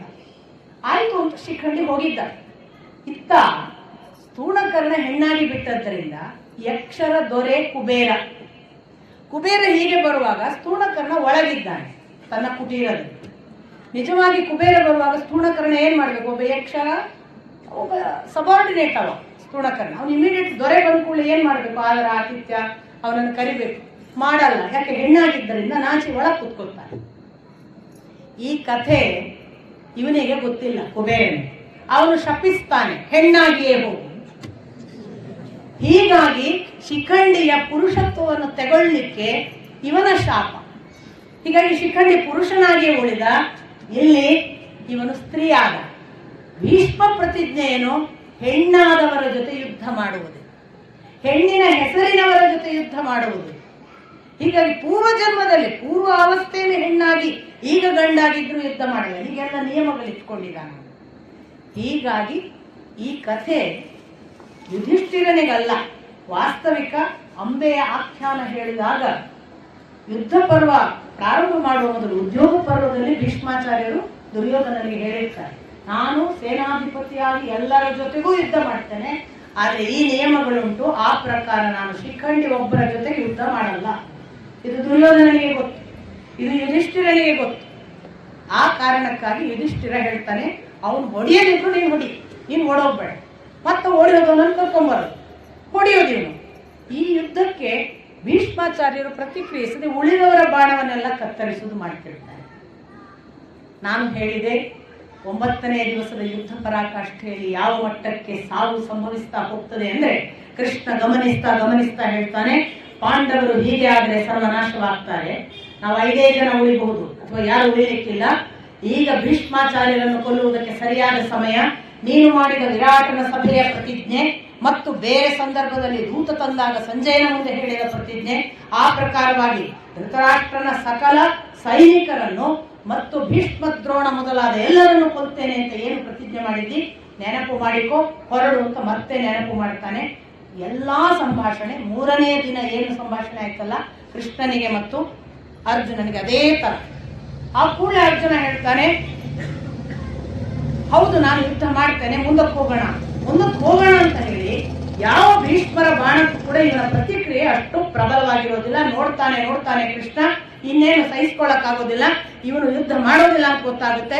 ಯಥಾ ಪ್ರಕಾರ 3ನೇ ದಿವಸ ಹೇಗೆ ಕೃಷ್ಣ ತನ್ನ ಕೈಯಲ್ಲಿದ್ದ ಕಡಿವಾಣವನ್ನು ಬಿಟ್ಟು, ಚಾವಟಿಯನ್ನು ಬಿಟ್ಟು ಸುದರ್ಶನ ಚಕ್ರದ ಜೊತೆಗೆ ನೆಲಕ್ಕೆ ಇಳಿದಿದ್ದ, ಈ ಬಾರಿ ಸುದರ್ಶನ ಚಕ್ರ ಹಿಡಿಯೋದಿಲ್ಲ. ಅವನು ಕಡಿವಾಣ ಕೆಳಗೆ ಬಿಡ್ತಾನೆ, ತಾನು ರಥದಿಂದ ಕೆಳಕ್ಕೆ ಇಳಿಯುವಾಗ ಚಾವಟಿಯನ್ನು ಎತ್ಕೊಂಡು ಓಡ್ತಾನೆ. ಇಷ್ಟೇ ವ್ಯತ್ಯಾಸ. ಉಳಿದೆಲ್ಲ ಯಥಾ ಪ್ರಕಾರ. ಇವನು ಹೀಗೆ ಓಡುವಾಗ ಅಲ್ಲಿಂದ ಏಹಿ ಏಹಿ ಹಿಂದೆ ಆಗಿತ್ತಲ್ಲ ಅದೇ ತರ ಪುಂಡರೀಕಾಕ್ಷ ನಮೋಸ್ತುತೆ ಅಂತ ಕೂಗಿಕೊಳ್ತಾನೆ ಭೀಷ್ಮ. ನಾನು ನಿನ್ನ ದಾಸ, ನಿನ್ನ ಕೈಯಿಂದ ಸಂಹರಿಸಲಿಕ್ಕೆ ಕಾಯುತ್ತಿದ್ದೇನೆ, ಬಾ ಬಾ ಕೃಷ್ಣ ಬಾ ಪುಂಡರೀಕಾಕ್ಷ ಅಂತ ಬಹಳ ದೀನನಾಗಿ ಅತ್ಯಂತ ಭಕ್ತಿಯಿಂದ ಭೀಷ್ಮಾಚಾರ್ಯರು ಆ ಕೃಷ್ಣನನ್ನ ಕರೀತಾರೆ. ಯಥಾ ಪ್ರಕಾರ ಇವನು ಚಂಡಮಾರುತ ವೇಗದಲ್ಲಿ ಹೋಗ್ತಾನೆ. ಅರ್ಜುನ ಅವನನ್ನ ಹಿಂದಿನಿಂದ ಬಾಚಿ ತಬ್ಬಿ ಎಳೆದರೆ ಅವನನ್ನು ಎಳ್ಕೊಂಡೇ ಕೃಷ್ಣ ಮುಂದೆ ಹೋಗ್ತಾನೆ. ಕಾಲಿಗೆ ಬಿದ್ದು ಅರ್ಜುನ ಅವನನ್ನ ಮತ್ತೆ ಹಿಡಿದಾಗ 10 ಹೆಜ್ಜೆ ಹೋಗಿ ಕೃಷ್ಣ ಇವನ ಎಳೆತಕ್ಕೆ ನಿಂತು ಮತ್ತೆ ನಾನು ಯುದ್ಧ ಮಾಡ್ತೀನಿ, ನೀನು ಮಿಥ್ಯಾ ಪ್ರತಿಜ್ಞೆ ಆಗ್ತದೆ, ನೀನು ಯುದ್ಧ ಮಾಡಬಾರ್ದು, ನೀನು ಶಸ್ತ್ರ ಹಿಡಿಯುವುದಿಲ್ಲ ಅಂತ ಪ್ರತಿಜ್ಞೆ ಮಾಡಿದ್ದಿ, ನಿನ್ನದು ಮಿಥ್ಯಾ ಪ್ರತಿಜ್ಞೆ ಆಗದ ಹಾಗೆ ನೋಡಿಕೊಳ್ಳುವುದು ನನ್ನ ಹೊಣೆ, ನಾನು ಪ್ರತಿಜ್ಞೆ ಮಾಡಿದ್ದನ್ನು ನಾನು ನಡೆಸ್ತೇನೆ, ದಯವಿಟ್ಟು ಬಾ ಯುದ್ಧ ಮಾಡೋಣ, ಕೋಪವನ್ನು ನಿಲ್ಲಿಸು ಅಂತ ಹೇಳಿ ಮತ್ತೆ ಕೃಷ್ಣನನ್ನ ಕರ್ಕೊಂಡು ಬಂದು ಅರ್ಜುನ ಭೀಷ್ಮರ ಜೊತೆಗೆ ಯುದ್ಧ ಪ್ರಾರಂಭ ಆಗುತ್ತೆ. 9ನೇ ದಿವಸದ ಯುದ್ಧ ಮುಕ್ತಾಯ ಆಗುವಾಗ ಮತ್ತೆ ಯಥಾ ಪ್ರಕಾರ ಶಿಖಂಡಿಯನ್ನು ಎಷ್ಟು ಎದುರಿಗಿಟ್ಟು ಯಾವ ಯಾವ ಮಟ್ಟದಲ್ಲಿ ಯುದ್ಧ ಮಾಡುವುದಕ್ಕೆ ನೋಡಿದರೂ ಕೂಡ ಪಾಂಚಾಲರನ್ನು, ಕೇಕಯರನ್ನು, ಕರುಷರನ್ನು ಮತ್ತು ಪಾಂಡವ ಸೇನೆಯನ್ನು ಕಡಿಮೆ ಮಾಡಬೇಕು ಅನ್ನುವ ಮಾತಿಗನುಗುಣವಾಗಿ ಲಕ್ಷ ಸಂಖ್ಯೆಯಲ್ಲಿ ಭೀಷ್ಮರು ಯುದ್ಧ ಮುಂದುವರಿಸುತ್ತಾರೆ. ಯಾವುದೇ ಕಾರಣಕ್ಕೂ ಭೀಷ್ಮರಿಗೆ ಅಡ್ಡ ಬಂದವರನ್ನು ತಡೆಯುವುದಿಲ್ಲ. ಭೀಷ್ಮರ ಅಡ್ಡ ಬಂದವರನ್ನೆಲ್ಲ ಎದುರಿಗೆ ಬಂದು ಜಯದ್ರಥ, ದುಶ್ಯಾಸನ, ಶಕುನಿ ಅಥವಾ ಅಲ್ಲಿರುವ ಎಲ್ಲ ಭೂರಿಶ್ರವಸ್ತು, ಶಲ್ಯ ನಿರಂತರ ಹೋರಾಟ ಮಾಡಿ ತಡೆಯುವುದು ಮಾಡೋದ್ರಿಂದ ಅವರಿಗೆ ಅದನ್ನ ತಡೆಯುವುದಕ್ಕೆ ಸಾಧ್ಯ ಇಲ್ಲದ ಮಟ್ಟಕ್ಕೆ ಅದು ಉಲ್ಬಣ ಆಗ್ತದೆ.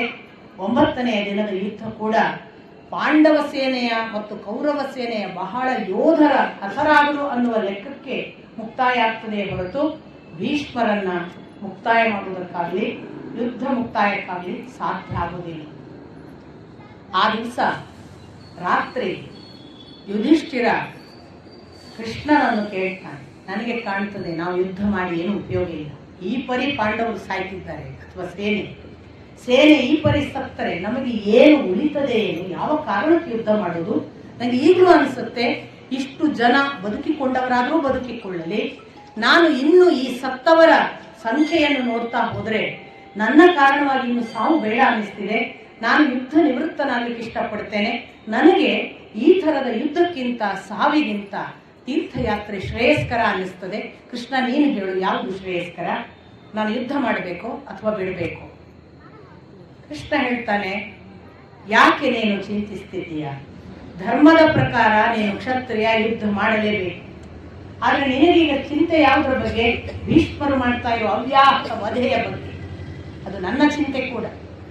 ನಾನು ಈಗಲೂ ನೀನು ಒಂದು ಮಾತು ಹೇಳಿದರೆ, ನೋಡಿ ಕೃಷ್ಣ ಹೇಳೋದು, ಈಗಲೂ ನೀನು ಒಂದು ಮಾತು ಹೇಳಿದರೆ ನನ್ನ ಮಿಥ್ಯಾವಾದಿ ಅಂತ ಅನಿಸಿಕೊಂಡರೂ ಅಡ್ಡಿ ಇಲ್ಲ, ಪ್ರತಿಜ್ಞೆಯನ್ನು ಮೀರಿ ನೀವು ಯಾರೂ ಬೇಕಿಲ್ಲ, ನನಗೊಂದು ರಥ ಸಾಕು, ನಾನು ಅಷ್ಟೋ ಜನರನ್ನು ಕೊಂದು ಮುಗಿಸುತ್ತೇನೆ, ನೀನು ನನಗೆ ಹೇಳು ನಾನು ಕೊಲ್ಲಬೇಕು, ನಾನು ಭೀಷ್ಮರನ್ನು ಕೊಂದು ತೋರಿಸುತ್ತೇನೆ.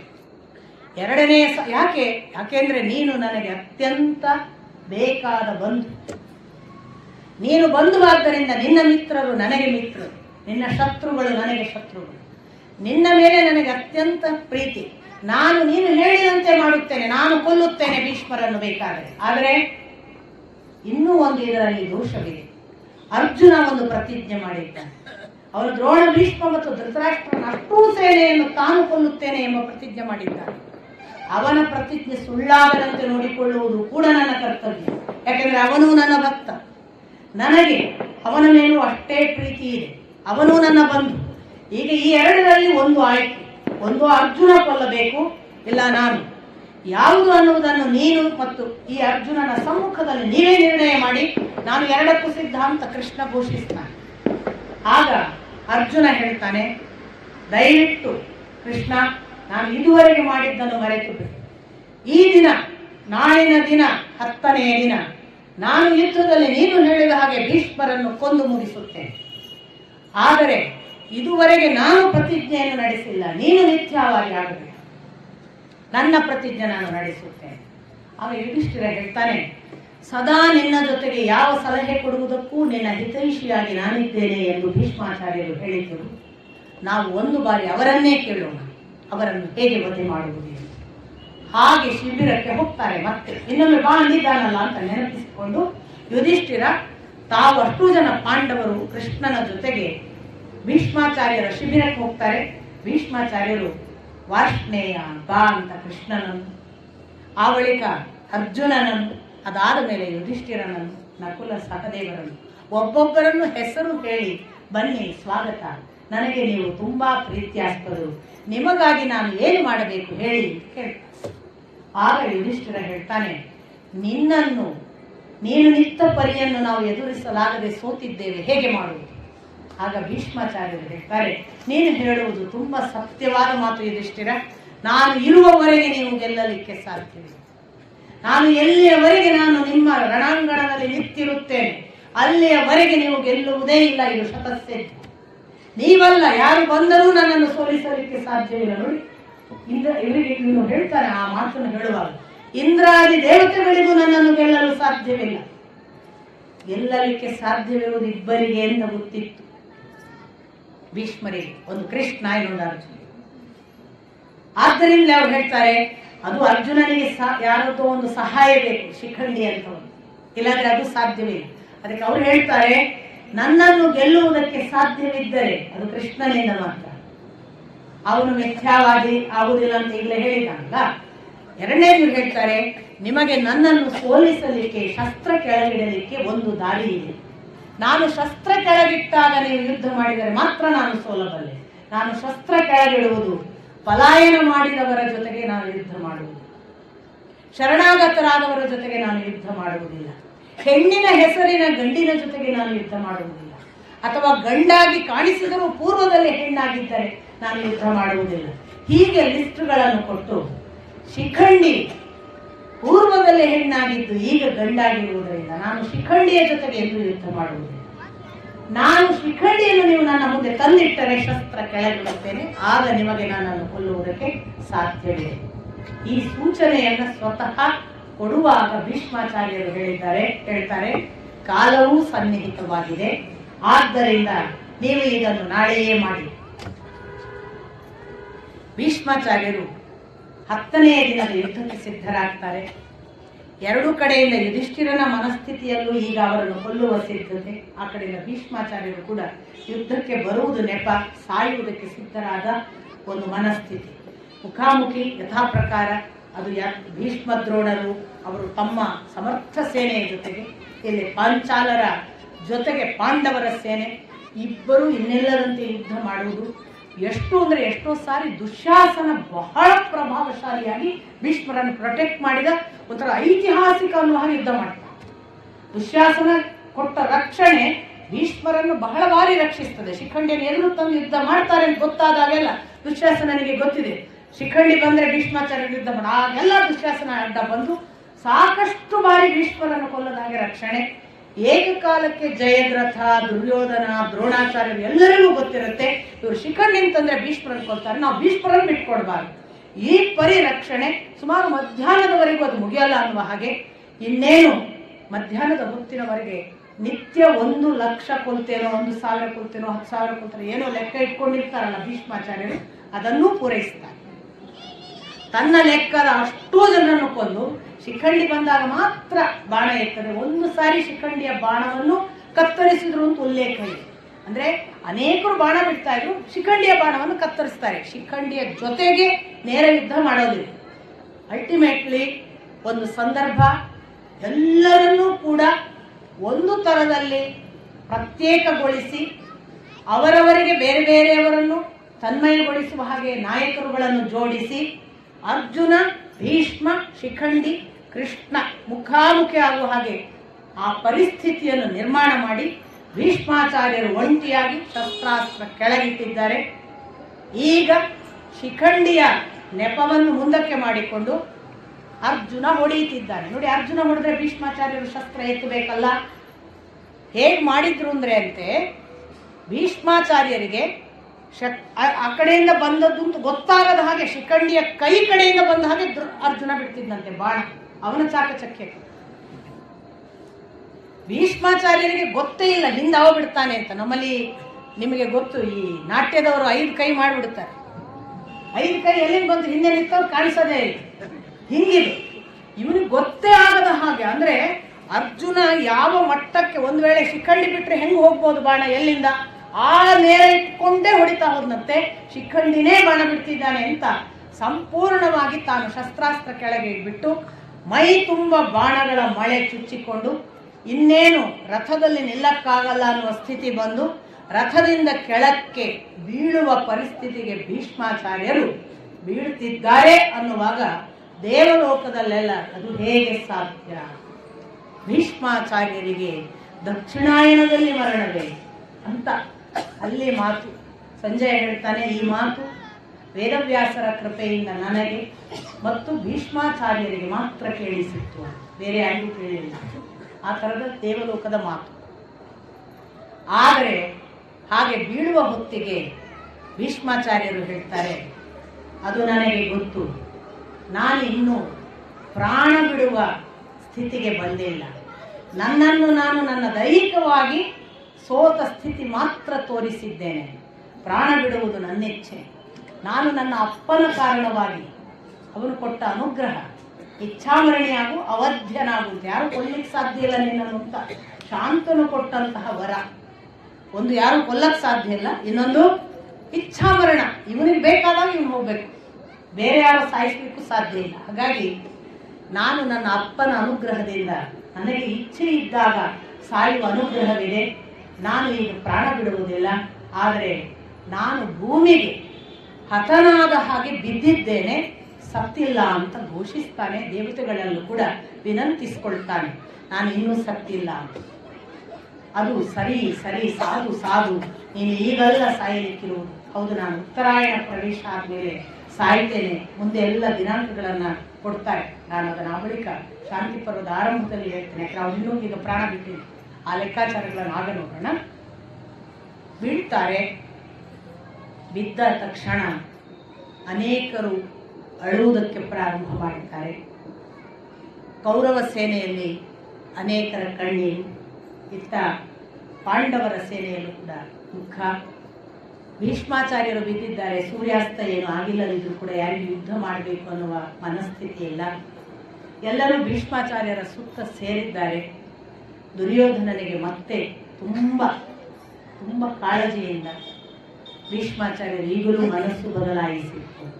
ಸಂಧಾನ ಮಾಡಿ, ನೀನು ತಿಳಿದಂತೆ ನೀನು ಗೆಲ್ಲುವುದಿಲ್ಲ, ಯುದ್ಧ ನೀನು ತಿಳಿದಂತೆ ನಿನಗೆ ಪಾಲು ಪಟ್ಟಿ ಅಲ್ಲ, ಇದು ದೇವತೆಗಳ ಜೊತೆಗೆ ಗೆಲುವು, ಅದು ಸಾಧ್ಯವಿಲ್ಲದ ಮಾತು ಎಲ್ಲ ಬೋಧನೆ ಮಾಡ್ತಾರೆ. ಅವರು ಕಿವಿಗೆ ಹಾಕೊಳ್ಳೋದಿಲ್ಲ. ಯಥಾ ಪ್ರಕಾರ ಹಾಗೆ ಮೈ ತುಂಬ ಬಾಣಗಳನ್ನು ನಟ್ಟಿಸಿಕೊಂಡು ಅದನ್ನೇ ತನ್ನ ಮಂಚ ಮಾಡಿಕೊಂಡ್ರಂತೆ ಮೈಯ ವೇದನೆ ಎಷ್ಟಿತ್ತು ಅಂತ ವೇದವ್ಯಾಸರು ವಿವರಿಸ್ತಾರೆ. ಆ ವೇದನೆಗಳು ಎಷ್ಟು ಭಯಾನಕವಾಗಿ ಚುಚ್ಚುತ್ತಿದ್ದ ಹಾಗೇನೆ ಇನ್ನೊಂದು ಭೀಕರವಾದ ಸ್ಥಿತಿ ಅಂದರೆ ತಲೆ ಜೋತಾಡ್ತಿತ್ತಂತೆ. ಭೀಷ್ಮಾಚಾರ್ಯರು ಹೇಳ್ತಾರೆ, ದಯವಿಟ್ಟು ನನಗೆ ಆಲಂಬನವಿಲ್ಲದ ತಲೆ ತುಂಬ ಘಾತಿಗೊಳಿಸುತ್ತಿದೆ, ನನ್ನ ತಲೆಗೆ ಯಾರಾದರೂ ಆಲಂಬನ ಕೊಡಿ ಅಂತ ಕೇಳಿಕೊಳ್ತಾರೆ. ಆಗ ಸಾಕಷ್ಟು ಜನ ರಾಜಪುರ ಅರಮನೆಯವರಲ್ವಾ, ಅರಮನೆಗೆ ಸಂಬಂಧಪಟ್ಟ ಬೇರೆ ಬೇರೆ ರೀತಿಯ ವಿಶೇಷ ದಿಂಬುಗಳನ್ನೆಲ್ಲ ತರ್ತಾರೆ. ಇಲ್ಲ, ನನಗೆ ಆ ದಿಂಬುಗಳಲ್ಲ, ನನ್ನ ಈ ಅವಸ್ಥೆಗೆ ಯೋಗ್ಯವಾದ ಆಲಂಬನ ಬೇಕು. ಅರ್ಜುನ ಎಲ್ಲಿದ್ದಾನೆ ಅವನಿಗೆ ಗೊತ್ತು. ಅರ್ಜುನನನ್ನು ಕರೀತಾನೆ. ಅರ್ಜುನ ತಕ್ಷಣ ತಾನು ಬಳಸಬಹುದಾದ 3 ಬಾಣಗಳನ್ನು ಬಳಸಿ ಅದರ ಗರಿಗಳನ್ನು ಹೀಗೆ ಅವರಿಗೆ ತಲೆಗೆ ಅನುಕೂಲ ಆಗುವ ಹಾಗೆ ಎಕ್ಸಾಕ್ಟ್ ಅವರ ತಲೆಯ ಬುಡದಲ್ಲಿ ಬಾಣ ಕೊಡಿ ಆ ತಲೆಗೆ ಆಲಂಬನ ಕೊಟ್ಟಾಗ ನೀನು ನಿಜವಾಗಿಯೂ ನನ್ನ ಪುತ್ರ ಅಂತ ಹೇಳಿ ಆ ತಲೆಯ ಆಲಂಬನ ಕೊಟ್ಟು ನನಗೆ ಒಂದಿಷ್ಟು ಸಮಾಧಾನವಾಯಿತು ಅಂತ ಭೀಷ್ಮಾಚಾರ್ಯರು ಹೇಳುವುದರೊಳಗಾಗಿ ಮತ್ತೆ ಪುನಃ ಅವರು ನನ್ನ ಮೈಯ ವೇದನೆ ನನ್ನ ದೇಹವನ್ನು ಸುಡುತ್ತಿದೆ, ನನ್ನ ಬಾಯಿ ಒಣಗುತ್ತಿದೆ, ನನ್ನ ಮರ್ಮಸ್ಥಾನದಲ್ಲಿ ಇನ್ನೆಲ್ಲದ ನೋವು ನನ್ನನ್ನು ಘಾತಿಸುತ್ತಿದೆ, ದಯವಿಟ್ಟು ನನಗೆ ಯಾರಾದರೂ ನೀರು ಕೊಡಿ ಅಂತ ಕೂಗಿಕೊಳ್ತಾರೆ. ಭೀಷ್ಮಾಚಾರ್ಯರು ಹಾಗೆ ಕೂಗಿಕೊಂಡಾಗ ಯಥಾ ಪ್ರಕಾರ ಬೇರೆ ಬೇರೆ ಅಲಂಕೃತವಾದ ಬಿಂದಿಗೆಗಳಲ್ಲಿ ಆ ನದಿಯ ನೀರು ಈ ನದಿಯ ನೀರು ಅನ್ನುವ ಹಾಗೆ ಪವಿತ್ರ ತೀರ್ಥಗಳು ಅನ್ನುವ ಹಾಗೆ ನೀರನ್ನು ತರ್ತಾರೆ ಕೌರವ ಸೇವಕರು. ಆಗಲೂ ಭೀಷ್ಮಾಚಾರ್ಯರು ಹೇಳ್ತಾರೆ, ನನಗೆ ಈ ನೀರಲ್ಲ, ದಯವಿಟ್ಟು ನನಗೆ ಅರ್ಜುನನನ್ನು ಕರೆದು ನೀರು ಕುಡಿಸಿ ಅಂತ. ಆಗ ಅರ್ಜುನ ಮತ್ತೆ ಯಥಾ ಪ್ರಕಾರ ಭೀಷ್ಮರ ತಲೆ ಹತ್ರ ನಿಂತು ತನ್ನ ಪರ್ಜನ್ಯಾಸ್ತ್ರ, ಪರ್ಜನ್ಯ ಅಂದರೆ ಮಳೆಗೆ ಸಂಬಂಧಪಟ್ಟ ನೀರಿಗೆ ಸಂಬಂಧಪಟ್ಟ ಅಸ್ತ್ರ, ಪರ್ಜನ್ಯಾಸ್ತ್ರವನ್ನು ಮಂತ್ರಿಸಿ ಆ ಮೂಲಕ ಮತ್ತೆ ದೇವತೆಗಳನ್ನು ಕೇಳಿಕೊಂಡು ಎಕ್ಸಾಕ್ಟ್ ಆಗಿ ಅವರ ಬಲಬದಿಯಲ್ಲಿ ಬಾಣ ಹೂಡಿದರೆ ಗಂಗೆ ಉದ್ಭವ ಆಗಿ ಅವರ ಬಾಯಿಗೆ ಬಂದು ನೀರು ಕೊಡುವ ಅವಸ್ಥೆಯನ್ನು ಕ್ರಿಯೇಟ್ ಮಾಡ್ತಾನೆ. ಅಂಥದ್ದೊಂದು ಸ್ಥಿತಿಯನ್ನು ತನ್ನ ಬಾಣ ಮುಖೇನ ಮಾಡಿದಾಗ, ಭಲೆ ಭಲೆ ನೀನು ನಿಜಕ್ಕೂ ನನ್ನ ಶಿಷ್ಯ, ನನ್ನ ಪುತ್ರ ಅಂತ ಮತ್ತೆ ಕೊಂಡಾಡ್ತಾರೆ ಭೀಷ್ಮಾಚಾರ್ಯರು. ಇಷ್ಟು ಆದಾಗ ದುರ್ಯೋಧನ ಅಂತೂ ಮಾತು ಕೇಳಲಿಲ್ಲ. ಭೀಷ್ಮಾಚಾರ್ಯರು ಶರಶಯ್ಯೆಯಲ್ಲೇ ಇದ್ದಾರೆ. ತಮ್ಮ ತಮ್ಮ ಪಾಡಿಗೆ ಎಲ್ಲರೂ ಶಿಬಿರಕ್ಕೆ ಹೋಗಲೇಬೇಕು. ಕುರುಕ್ಷೇತ್ರದಲ್ಲಿ ಭೀಷ್ಮಾಚಾರ್ಯರು, ಕರ್ಣ ಎಲ್ಲರೂ ಹೋದ ಮೇಲೆ ಒಬ್ಬನೇ ಬರ್ತಾನೆ. ಭೀಷ್ಮಾಚಾರ್ಯರ ಹತ್ರ ನಮಸ್ಕರಿಸಬೇಕು ಅಂತ ಬಂದಿದ್ದೇನೆ ಅಂತ. ಆಗ ಭೀಷ್ಮಾಚಾರ್ಯರು ಹೇಳ್ತಾರೆ, ನೀನು ನನ್ನ ಬಳಿಗೆ ಬಂದದ್ದಕ್ಕೆ ನಾನು ತುಂಬ ಪ್ರಸನ್ನನಾಗಿದ್ದೇನೆ. ಒಂದು ವೇಳೆ ನೀನು ಬಾರದೇ ಇದ್ದರೆ ನಾನು ನಿನ್ನನ್ನು ಶಪಿಸುತ್ತಿದ್ದೇನೋ ಏನು. ನೀನು ಈಗ ಅನುಗ್ರಹೀತನಾಗಿ ನನ್ನ ಬಳಿಗೆ ಬಂದದ್ದರಿಂದ ಅಂತ ಹೇಳಿ, ನೀನು ತುಂಬ ಒಳ್ಳೆಯ ಯೋಧ, ನಿನ್ನಲ್ಲಿ ಅನೇಕ ಸಾಮರ್ಥ್ಯಗಳಿವೆ. ಆದರೆ ನೆನಪಿಟ್ಟುಕೋ, ನೀನು ನಿಜಕ್ಕೂ ಸೂತ ಪುತ್ರನಲ್ಲ. ನೀನು ಕುಂತಿಗೆ ಸೂರ್ಯನ ಜೊತೆಗೆ ಹುಟ್ಟಿದ ಕುಂತಿ ಪುತ್ರ. ಇದನ್ನು ನನಗೆ ನಾರದರು ಮತ್ತು ವೇದವ್ಯಾಸರು ಹೇಳಿದ್ದಾರೆ, ನನ್ನನ್ನು ನಂಬು ಅಂತಾರೆ. ಹಾಗೆ ಕರ್ಣ ಹೇಳ್ತಾನೆ, ಅದು ನನಗೆ ಗೊತ್ತು ಆಚಾರ್ಯ. ನಾನು ಅದನ್ನು ಗೊತ್ತಿದ್ದು ದುರ್ಯೋಧನನ ಜೊತೆಗೆ ಯಾಕಿದ್ದೇನೆ ಅಂದರೆ, ನನ್ನನ್ನು ಆಗ ಸಲಹಿದವ ಅಧಿರಥ ರಾಧೆ, ಆ ತಂದೆ ತಾಯಿಯ ಋಣ ನನ್ನ ಮೇಲಿದೆ. ನಾನು ಅವರ ಋಣ ತೀರಿಸಲಿಕ್ಕಾಗಿ ಅವರ ಜೊತೆಗೆ ಇರಲೇಬೇಕು. ಎಲ್ಲಕ್ಕೂ ಮಿಗಿಲಾಗಿ ಅಧಿರಥ ರಾಧೆಯಗಿಂತ ಹೆಚ್ಚಾಗಿ ನನ್ನನ್ನು ಪುತ್ರ ಸಮಾನನಾಗಿಯೂ ಮಿತ್ರ ಸಮಾನನಾಗಿಯೂ ಕಾಣಿಸಿದವ ದುರ್ಯೋಧನ. ಆ ದುರ್ಯೋಧನನ ಋಣ ತೀರಿಸಲಿಕ್ಕಾಗಿ ನಾನು ಅವರ ಜೊತೆಗೆ ಕೊನೆಯವರೆಗೂ ಉಳಿಯುತ್ತೇನೆ. ಈ ವಿಷಯದಲ್ಲಿ ಯಾವ ಬದಲಾವಣೆ ಇಲ್ಲ. ಆಗ ಭೀಷ್ಮರು ಪುನಃ ಹೇಳ್ತಾರೆ, ಕರ್ಣ ನೀನು ಮಹಾ ಸಮರ್ಥ. ನಿನ್ನ ಯುದ್ಧದ ಮುಂದೆ ಬಹುಶಃ ಯಾರೂ ಸರಿಸಾಟಿ ಅಲ್ಲ. ಅರ್ಜುನ ಕೂಡ ನಿನಗೆ ಸರಿಸಾಟಿಯೋ ಅಲ್ಲವೋ ಅನ್ನುವ ಅನುಮಾನದವರೆಗೆ ನೀವಿಬ್ಬರು ಸಮರ್ಥರು. ಆದರೂ ನಾನು ನಿನ್ನನ್ನು ಅನೇಕ ಬಾರಿ ಕೆಣಕಿದ್ದೇನೆ, ನಿನ್ನನ್ನು ಚುಚ್ಚಿ ಮಾತಾಡಿದ್ದೇನೆ. ನೋಡಿ, ವಯೋವೃದ್ಧರು ಕೊನೆಯ ಕಾಲಕ್ಕೆ ಒಬ್ಬ ಹುಡುಗನಿಗೆ ಹೇಳುವ ಮಾತು, ನಿನ್ನನ್ನು ಚುಚ್ಚಿ ಮಾತಾಡಿದ್ದೇನೆ. ನೀನು ಎಷ್ಟೋ ಬಾರಿ ಹೇಳಿದ್ದನ್ನೆಲ್ಲ ಖಂಡಿಸುವಾಗ ನಿನ್ನನ್ನು ಅವಮಾನಿಸಿದ್ದೇನೆ. ಅಷ್ಟು ಜನ ದ್ರೋಣ ಅಥವಾ ಎಲ್ಲರ ಮಾತುಗಳನ್ನು ನೀನು ಅಲಕ್ಷ್ಯ ಮಾಡಿದ್ದರ ಪರಿಣಾಮವಾಗಿ ನೀನು ಪದೇ ಪದೇ ಇಡೀ ಧೃತರಾಷ್ಟ್ರ ವಂಶವನ್ನು ಪಾಂಡವರ ವಿರುದ್ಧ ಎತ್ತಿ ಕಟ್ಟಿದ್ದೆ ಅನ್ನೋ ಒಂದೇ ಕಾರಣಕ್ಕಾಗಿ ನಾನು ನಿನ್ನನ್ನು ಅವಹೇಳನ ಮಾಡಿದ್ದೇನೆ, ನೀನು ಅಸಮರ್ಥ ಎಂದು ನಗಣ್ಯ ಮಾಡಿದ್ದೇನೆ. ಇವು ಯಾವುದೂ ಕೂಡ ನನಗೆ ನಿನ್ನ ಮೇಲಿನ ವೈಯಕ್ತಿಕ ದ್ವೇಷವಲ್ಲ. ಎರಡು ಕುಟುಂಬಗಳನ್ನು ಕೂಡಿಸಬೇಕಾದ ಪರಂಪರೆಯ ಒಂದು ಜವಾಬ್ದಾರಿ ಮತ್ತು ಹಾಗೆ ಕೂಡಿಸುವುದಕ್ಕೆ ಕಾರಣರಾಗಬೇಕು ಪ್ರತಿಯೊಬ್ಬರೂ ಕೂಡ ಅನ್ನುವ ಭಾವದಿಂದ ನೀನು ಅದನ್ನು ಒಡೆಯುವ ಪ್ರಯತ್ನ ಮಾಡುತ್ತಿರುವುದರಿಂದ ಮತ್ತು ಪ್ರತಿ ಬಾರಿ ನೀನು ಒಡೆಯುವುದಕ್ಕೆ ಕುಮ್ಮಕ್ಕು ಕೊಟ್ಟದ್ದನ್ನು ನೋಡಿ ನಿನ್ನ ಮೇಲೆ ಅಸಹನೆಯಿಂದ ಕೆಲವು ಬಾರಿ ಕೆಟ್ಟ ಮಾತನ್ನು ಅವಮಾನವನ್ನು ಮಾಡಿರಬಹುದು. ನೀನು ಅದನ್ನು ಮನಸ್ಸಿಗೆ ತೆಗೆದುಕೊಳ್ಳಬೇಡ ಅಂತ. ಕರ್ಣ ಕೂಡ ನಾನು ಈಗಾಗಲೇ ಹೇಳಿರುವ ಹಾಗೆ ನಾನು ದುರ್ಯೋಧನನಿಗೆ ನನ್ನ ಮನಸ್ಸನ್ನು ಮತ್ತು ಮನಸ್ಸು ದೇಹ ಸಾಮರ್ಥ್ಯಗಳನ್ನು ಅರ್ಪಿಸಿಕೊಂಡಿದ್ದೇನೆ. ನಿಮ್ಮ ಆಶೀರ್ವಾದದ ಜೊತೆಗೆ ನಾನು ಅವರ ಜೊತೆ ಯುದ್ಧ ಮಾಡುತ್ತೇನೆ. ಕರ್ಣ, ನೀನು ಗೆಲ್ಲುತ್ತಿ ಎಂದು ಯುದ್ಧ ಮಾಡಬೇಡ ಅಂತಾರೆ ಭೀಷ್ಮಾಚಾರ್ಯರು. ದುರಹಂಕಾರದಿಂದ ಯುದ್ಧ ಮಾಡಬೇಡ, ಗೆಲ್ಲುತ್ತಿ ಎಂದು ಯುದ್ಧ ಮಾಡಬೇಡ. ಅದಕ್ಕೆ ಪುನಃ ಏನು ಹೇಳ್ತಾರೆ, ನಾನು ಸ್ವರ್ಗಾಕಾಂಕ್ಷಿಯಾಗಿ ಯುದ್ಧ ಮಾಡುತ್ತೇನೆ, ನನಗೆ ಸ್ವರ್ಗ ಪ್ರಾಪ್ತಿ ಆಗುವ ಹಾಗೂ ಆಶೀರ್ವಾದ ಮಾಡಿ. ಮತ್ತೆ ಅವನು ಒಂದು ಮಾತು ಹೇಳ್ತಾನೆ, ನೀವು ಇಷ್ಟು ಹಿರಿಯರಿದ್ದರೂ ನಾನು ಕೂಡ ಎಷ್ಟೋ ಬಾರಿ ಯಾವುದೋ ದುರ್ಯೋಧನನ ಮೋಹಕ್ಕೆ ಒಳಗಾಗಿಯೋ ಪಾಂಡವರ ದ್ವೇಷವನ್ನು ದುರ್ಯೋಧನನ ಕಾರಣವಾಗಿ ನಾನೂ ಅನುಭವಿಸಿದ್ದರಿಂದಲೋ ನಿಮ್ಮನ್ನು ತುಂಬ ಕೆಟ್ಟದಾಗಿ ಕನಿಷ್ಠವಾಗಿ ಎಷ್ಟೋ ಬಾರಿ ಅವಮಾನಿಸಿದ್ದೇನೆ, ದಯವಿಟ್ಟು ಕ್ಷಮಿಸಿ ಅಂತ ಕರ್ಣನೂ ಕೇಳ್ತಾರೆ. ಎಲ್ಲ ದೊಡ್ಡವರ ಲಕ್ಷಣಗಳನ್ನು ಗಮನಿಸಬೇಕು. ಇಂಥ ಎಲ್ಲ ಘಟನೆಗಳ ಜೊತೆಗೆ ಆ ರಾತ್ರಿ ಮುಕ್ತಾಯ ಆಗುತ್ತೆ. ಅಲ್ಲಿಗೆ 10 ದಿನಗಳ ಯುದ್ಧ ಮುಕ್ತಾಯ ಆಗಿ ಭೀಷ್ಮ ಪರ್ವ ಮುಗಿತದೆ. ಯಾರು ಭೀಷ್ಮ ಪರ್ವವನ್ನು ಶ್ರದ್ಧೆಯಿಂದ ಓದಿ ಇನ್ನೊಬ್ಬರಿಗೆ ಹೇಳುತ್ತಾರೋ, ನಾನು ಬಹಳ ಧನ್ಯತೆಯಿಂದ ಹೇಳೋದಿದ್ದನ್ನು, ಅಹಂಕಾರದಿಂದಲ್ಲ, ಯಾರು ಅದನ್ನು ಸಂಪೂರ್ಣವಾಗಿ ಓದಿ ಆದಷ್ಟು ಶ್ರದ್ಧೆಯಿಂದ ಅದನ್ನು ಬೇರೆಯವರಿಗೆ ಹೇಳುತ್ತಾರೋ ಅವರಿಗೂ ಭೀಷ್ಮನಂತದೇ ಇಚ್ಛಾಮರಣದ ಸ್ಥಿತಿಯು, ವಿಷ್ಣುವನ್ನು ಸೇರುವ ಮಹಾ ಒಂದು ಸಂದರ್ಭ ಸೌಭಾಗ್ಯವು ಒದಗಿ ಬರುತ್ತದೆ ಅನ್ನುವುದು ಅದರ ಫಲಶ್ರುತಿ. ಯಾರು ಅದನ್ನು ಭಕ್ತಿಯಿಂದ ಕೇಳುತ್ತಾರೋ ಆ ಭಕ್ತಿಯಿಂದ ಕೇಳಿದ ಎಲ್ಲರ ಪಾಪವು ನಿವೃತ್ತವಾಗಿ ಅವರು ಅದುವರೆಗೆ ಮಾಡಿದ ಪಾಪ ಮುಕ್ತರಾಗಿ ಹೊಸ ಬದುಕನ್ನು ಆರಂಭಿಸುತ್ತಾರೆ ಅನ್ನುವುದು ಕೂಡ ವೇದವ್ಯಾಸರು ಹೇಳುವ ಇನ್ನೊಂದು ಫಲ.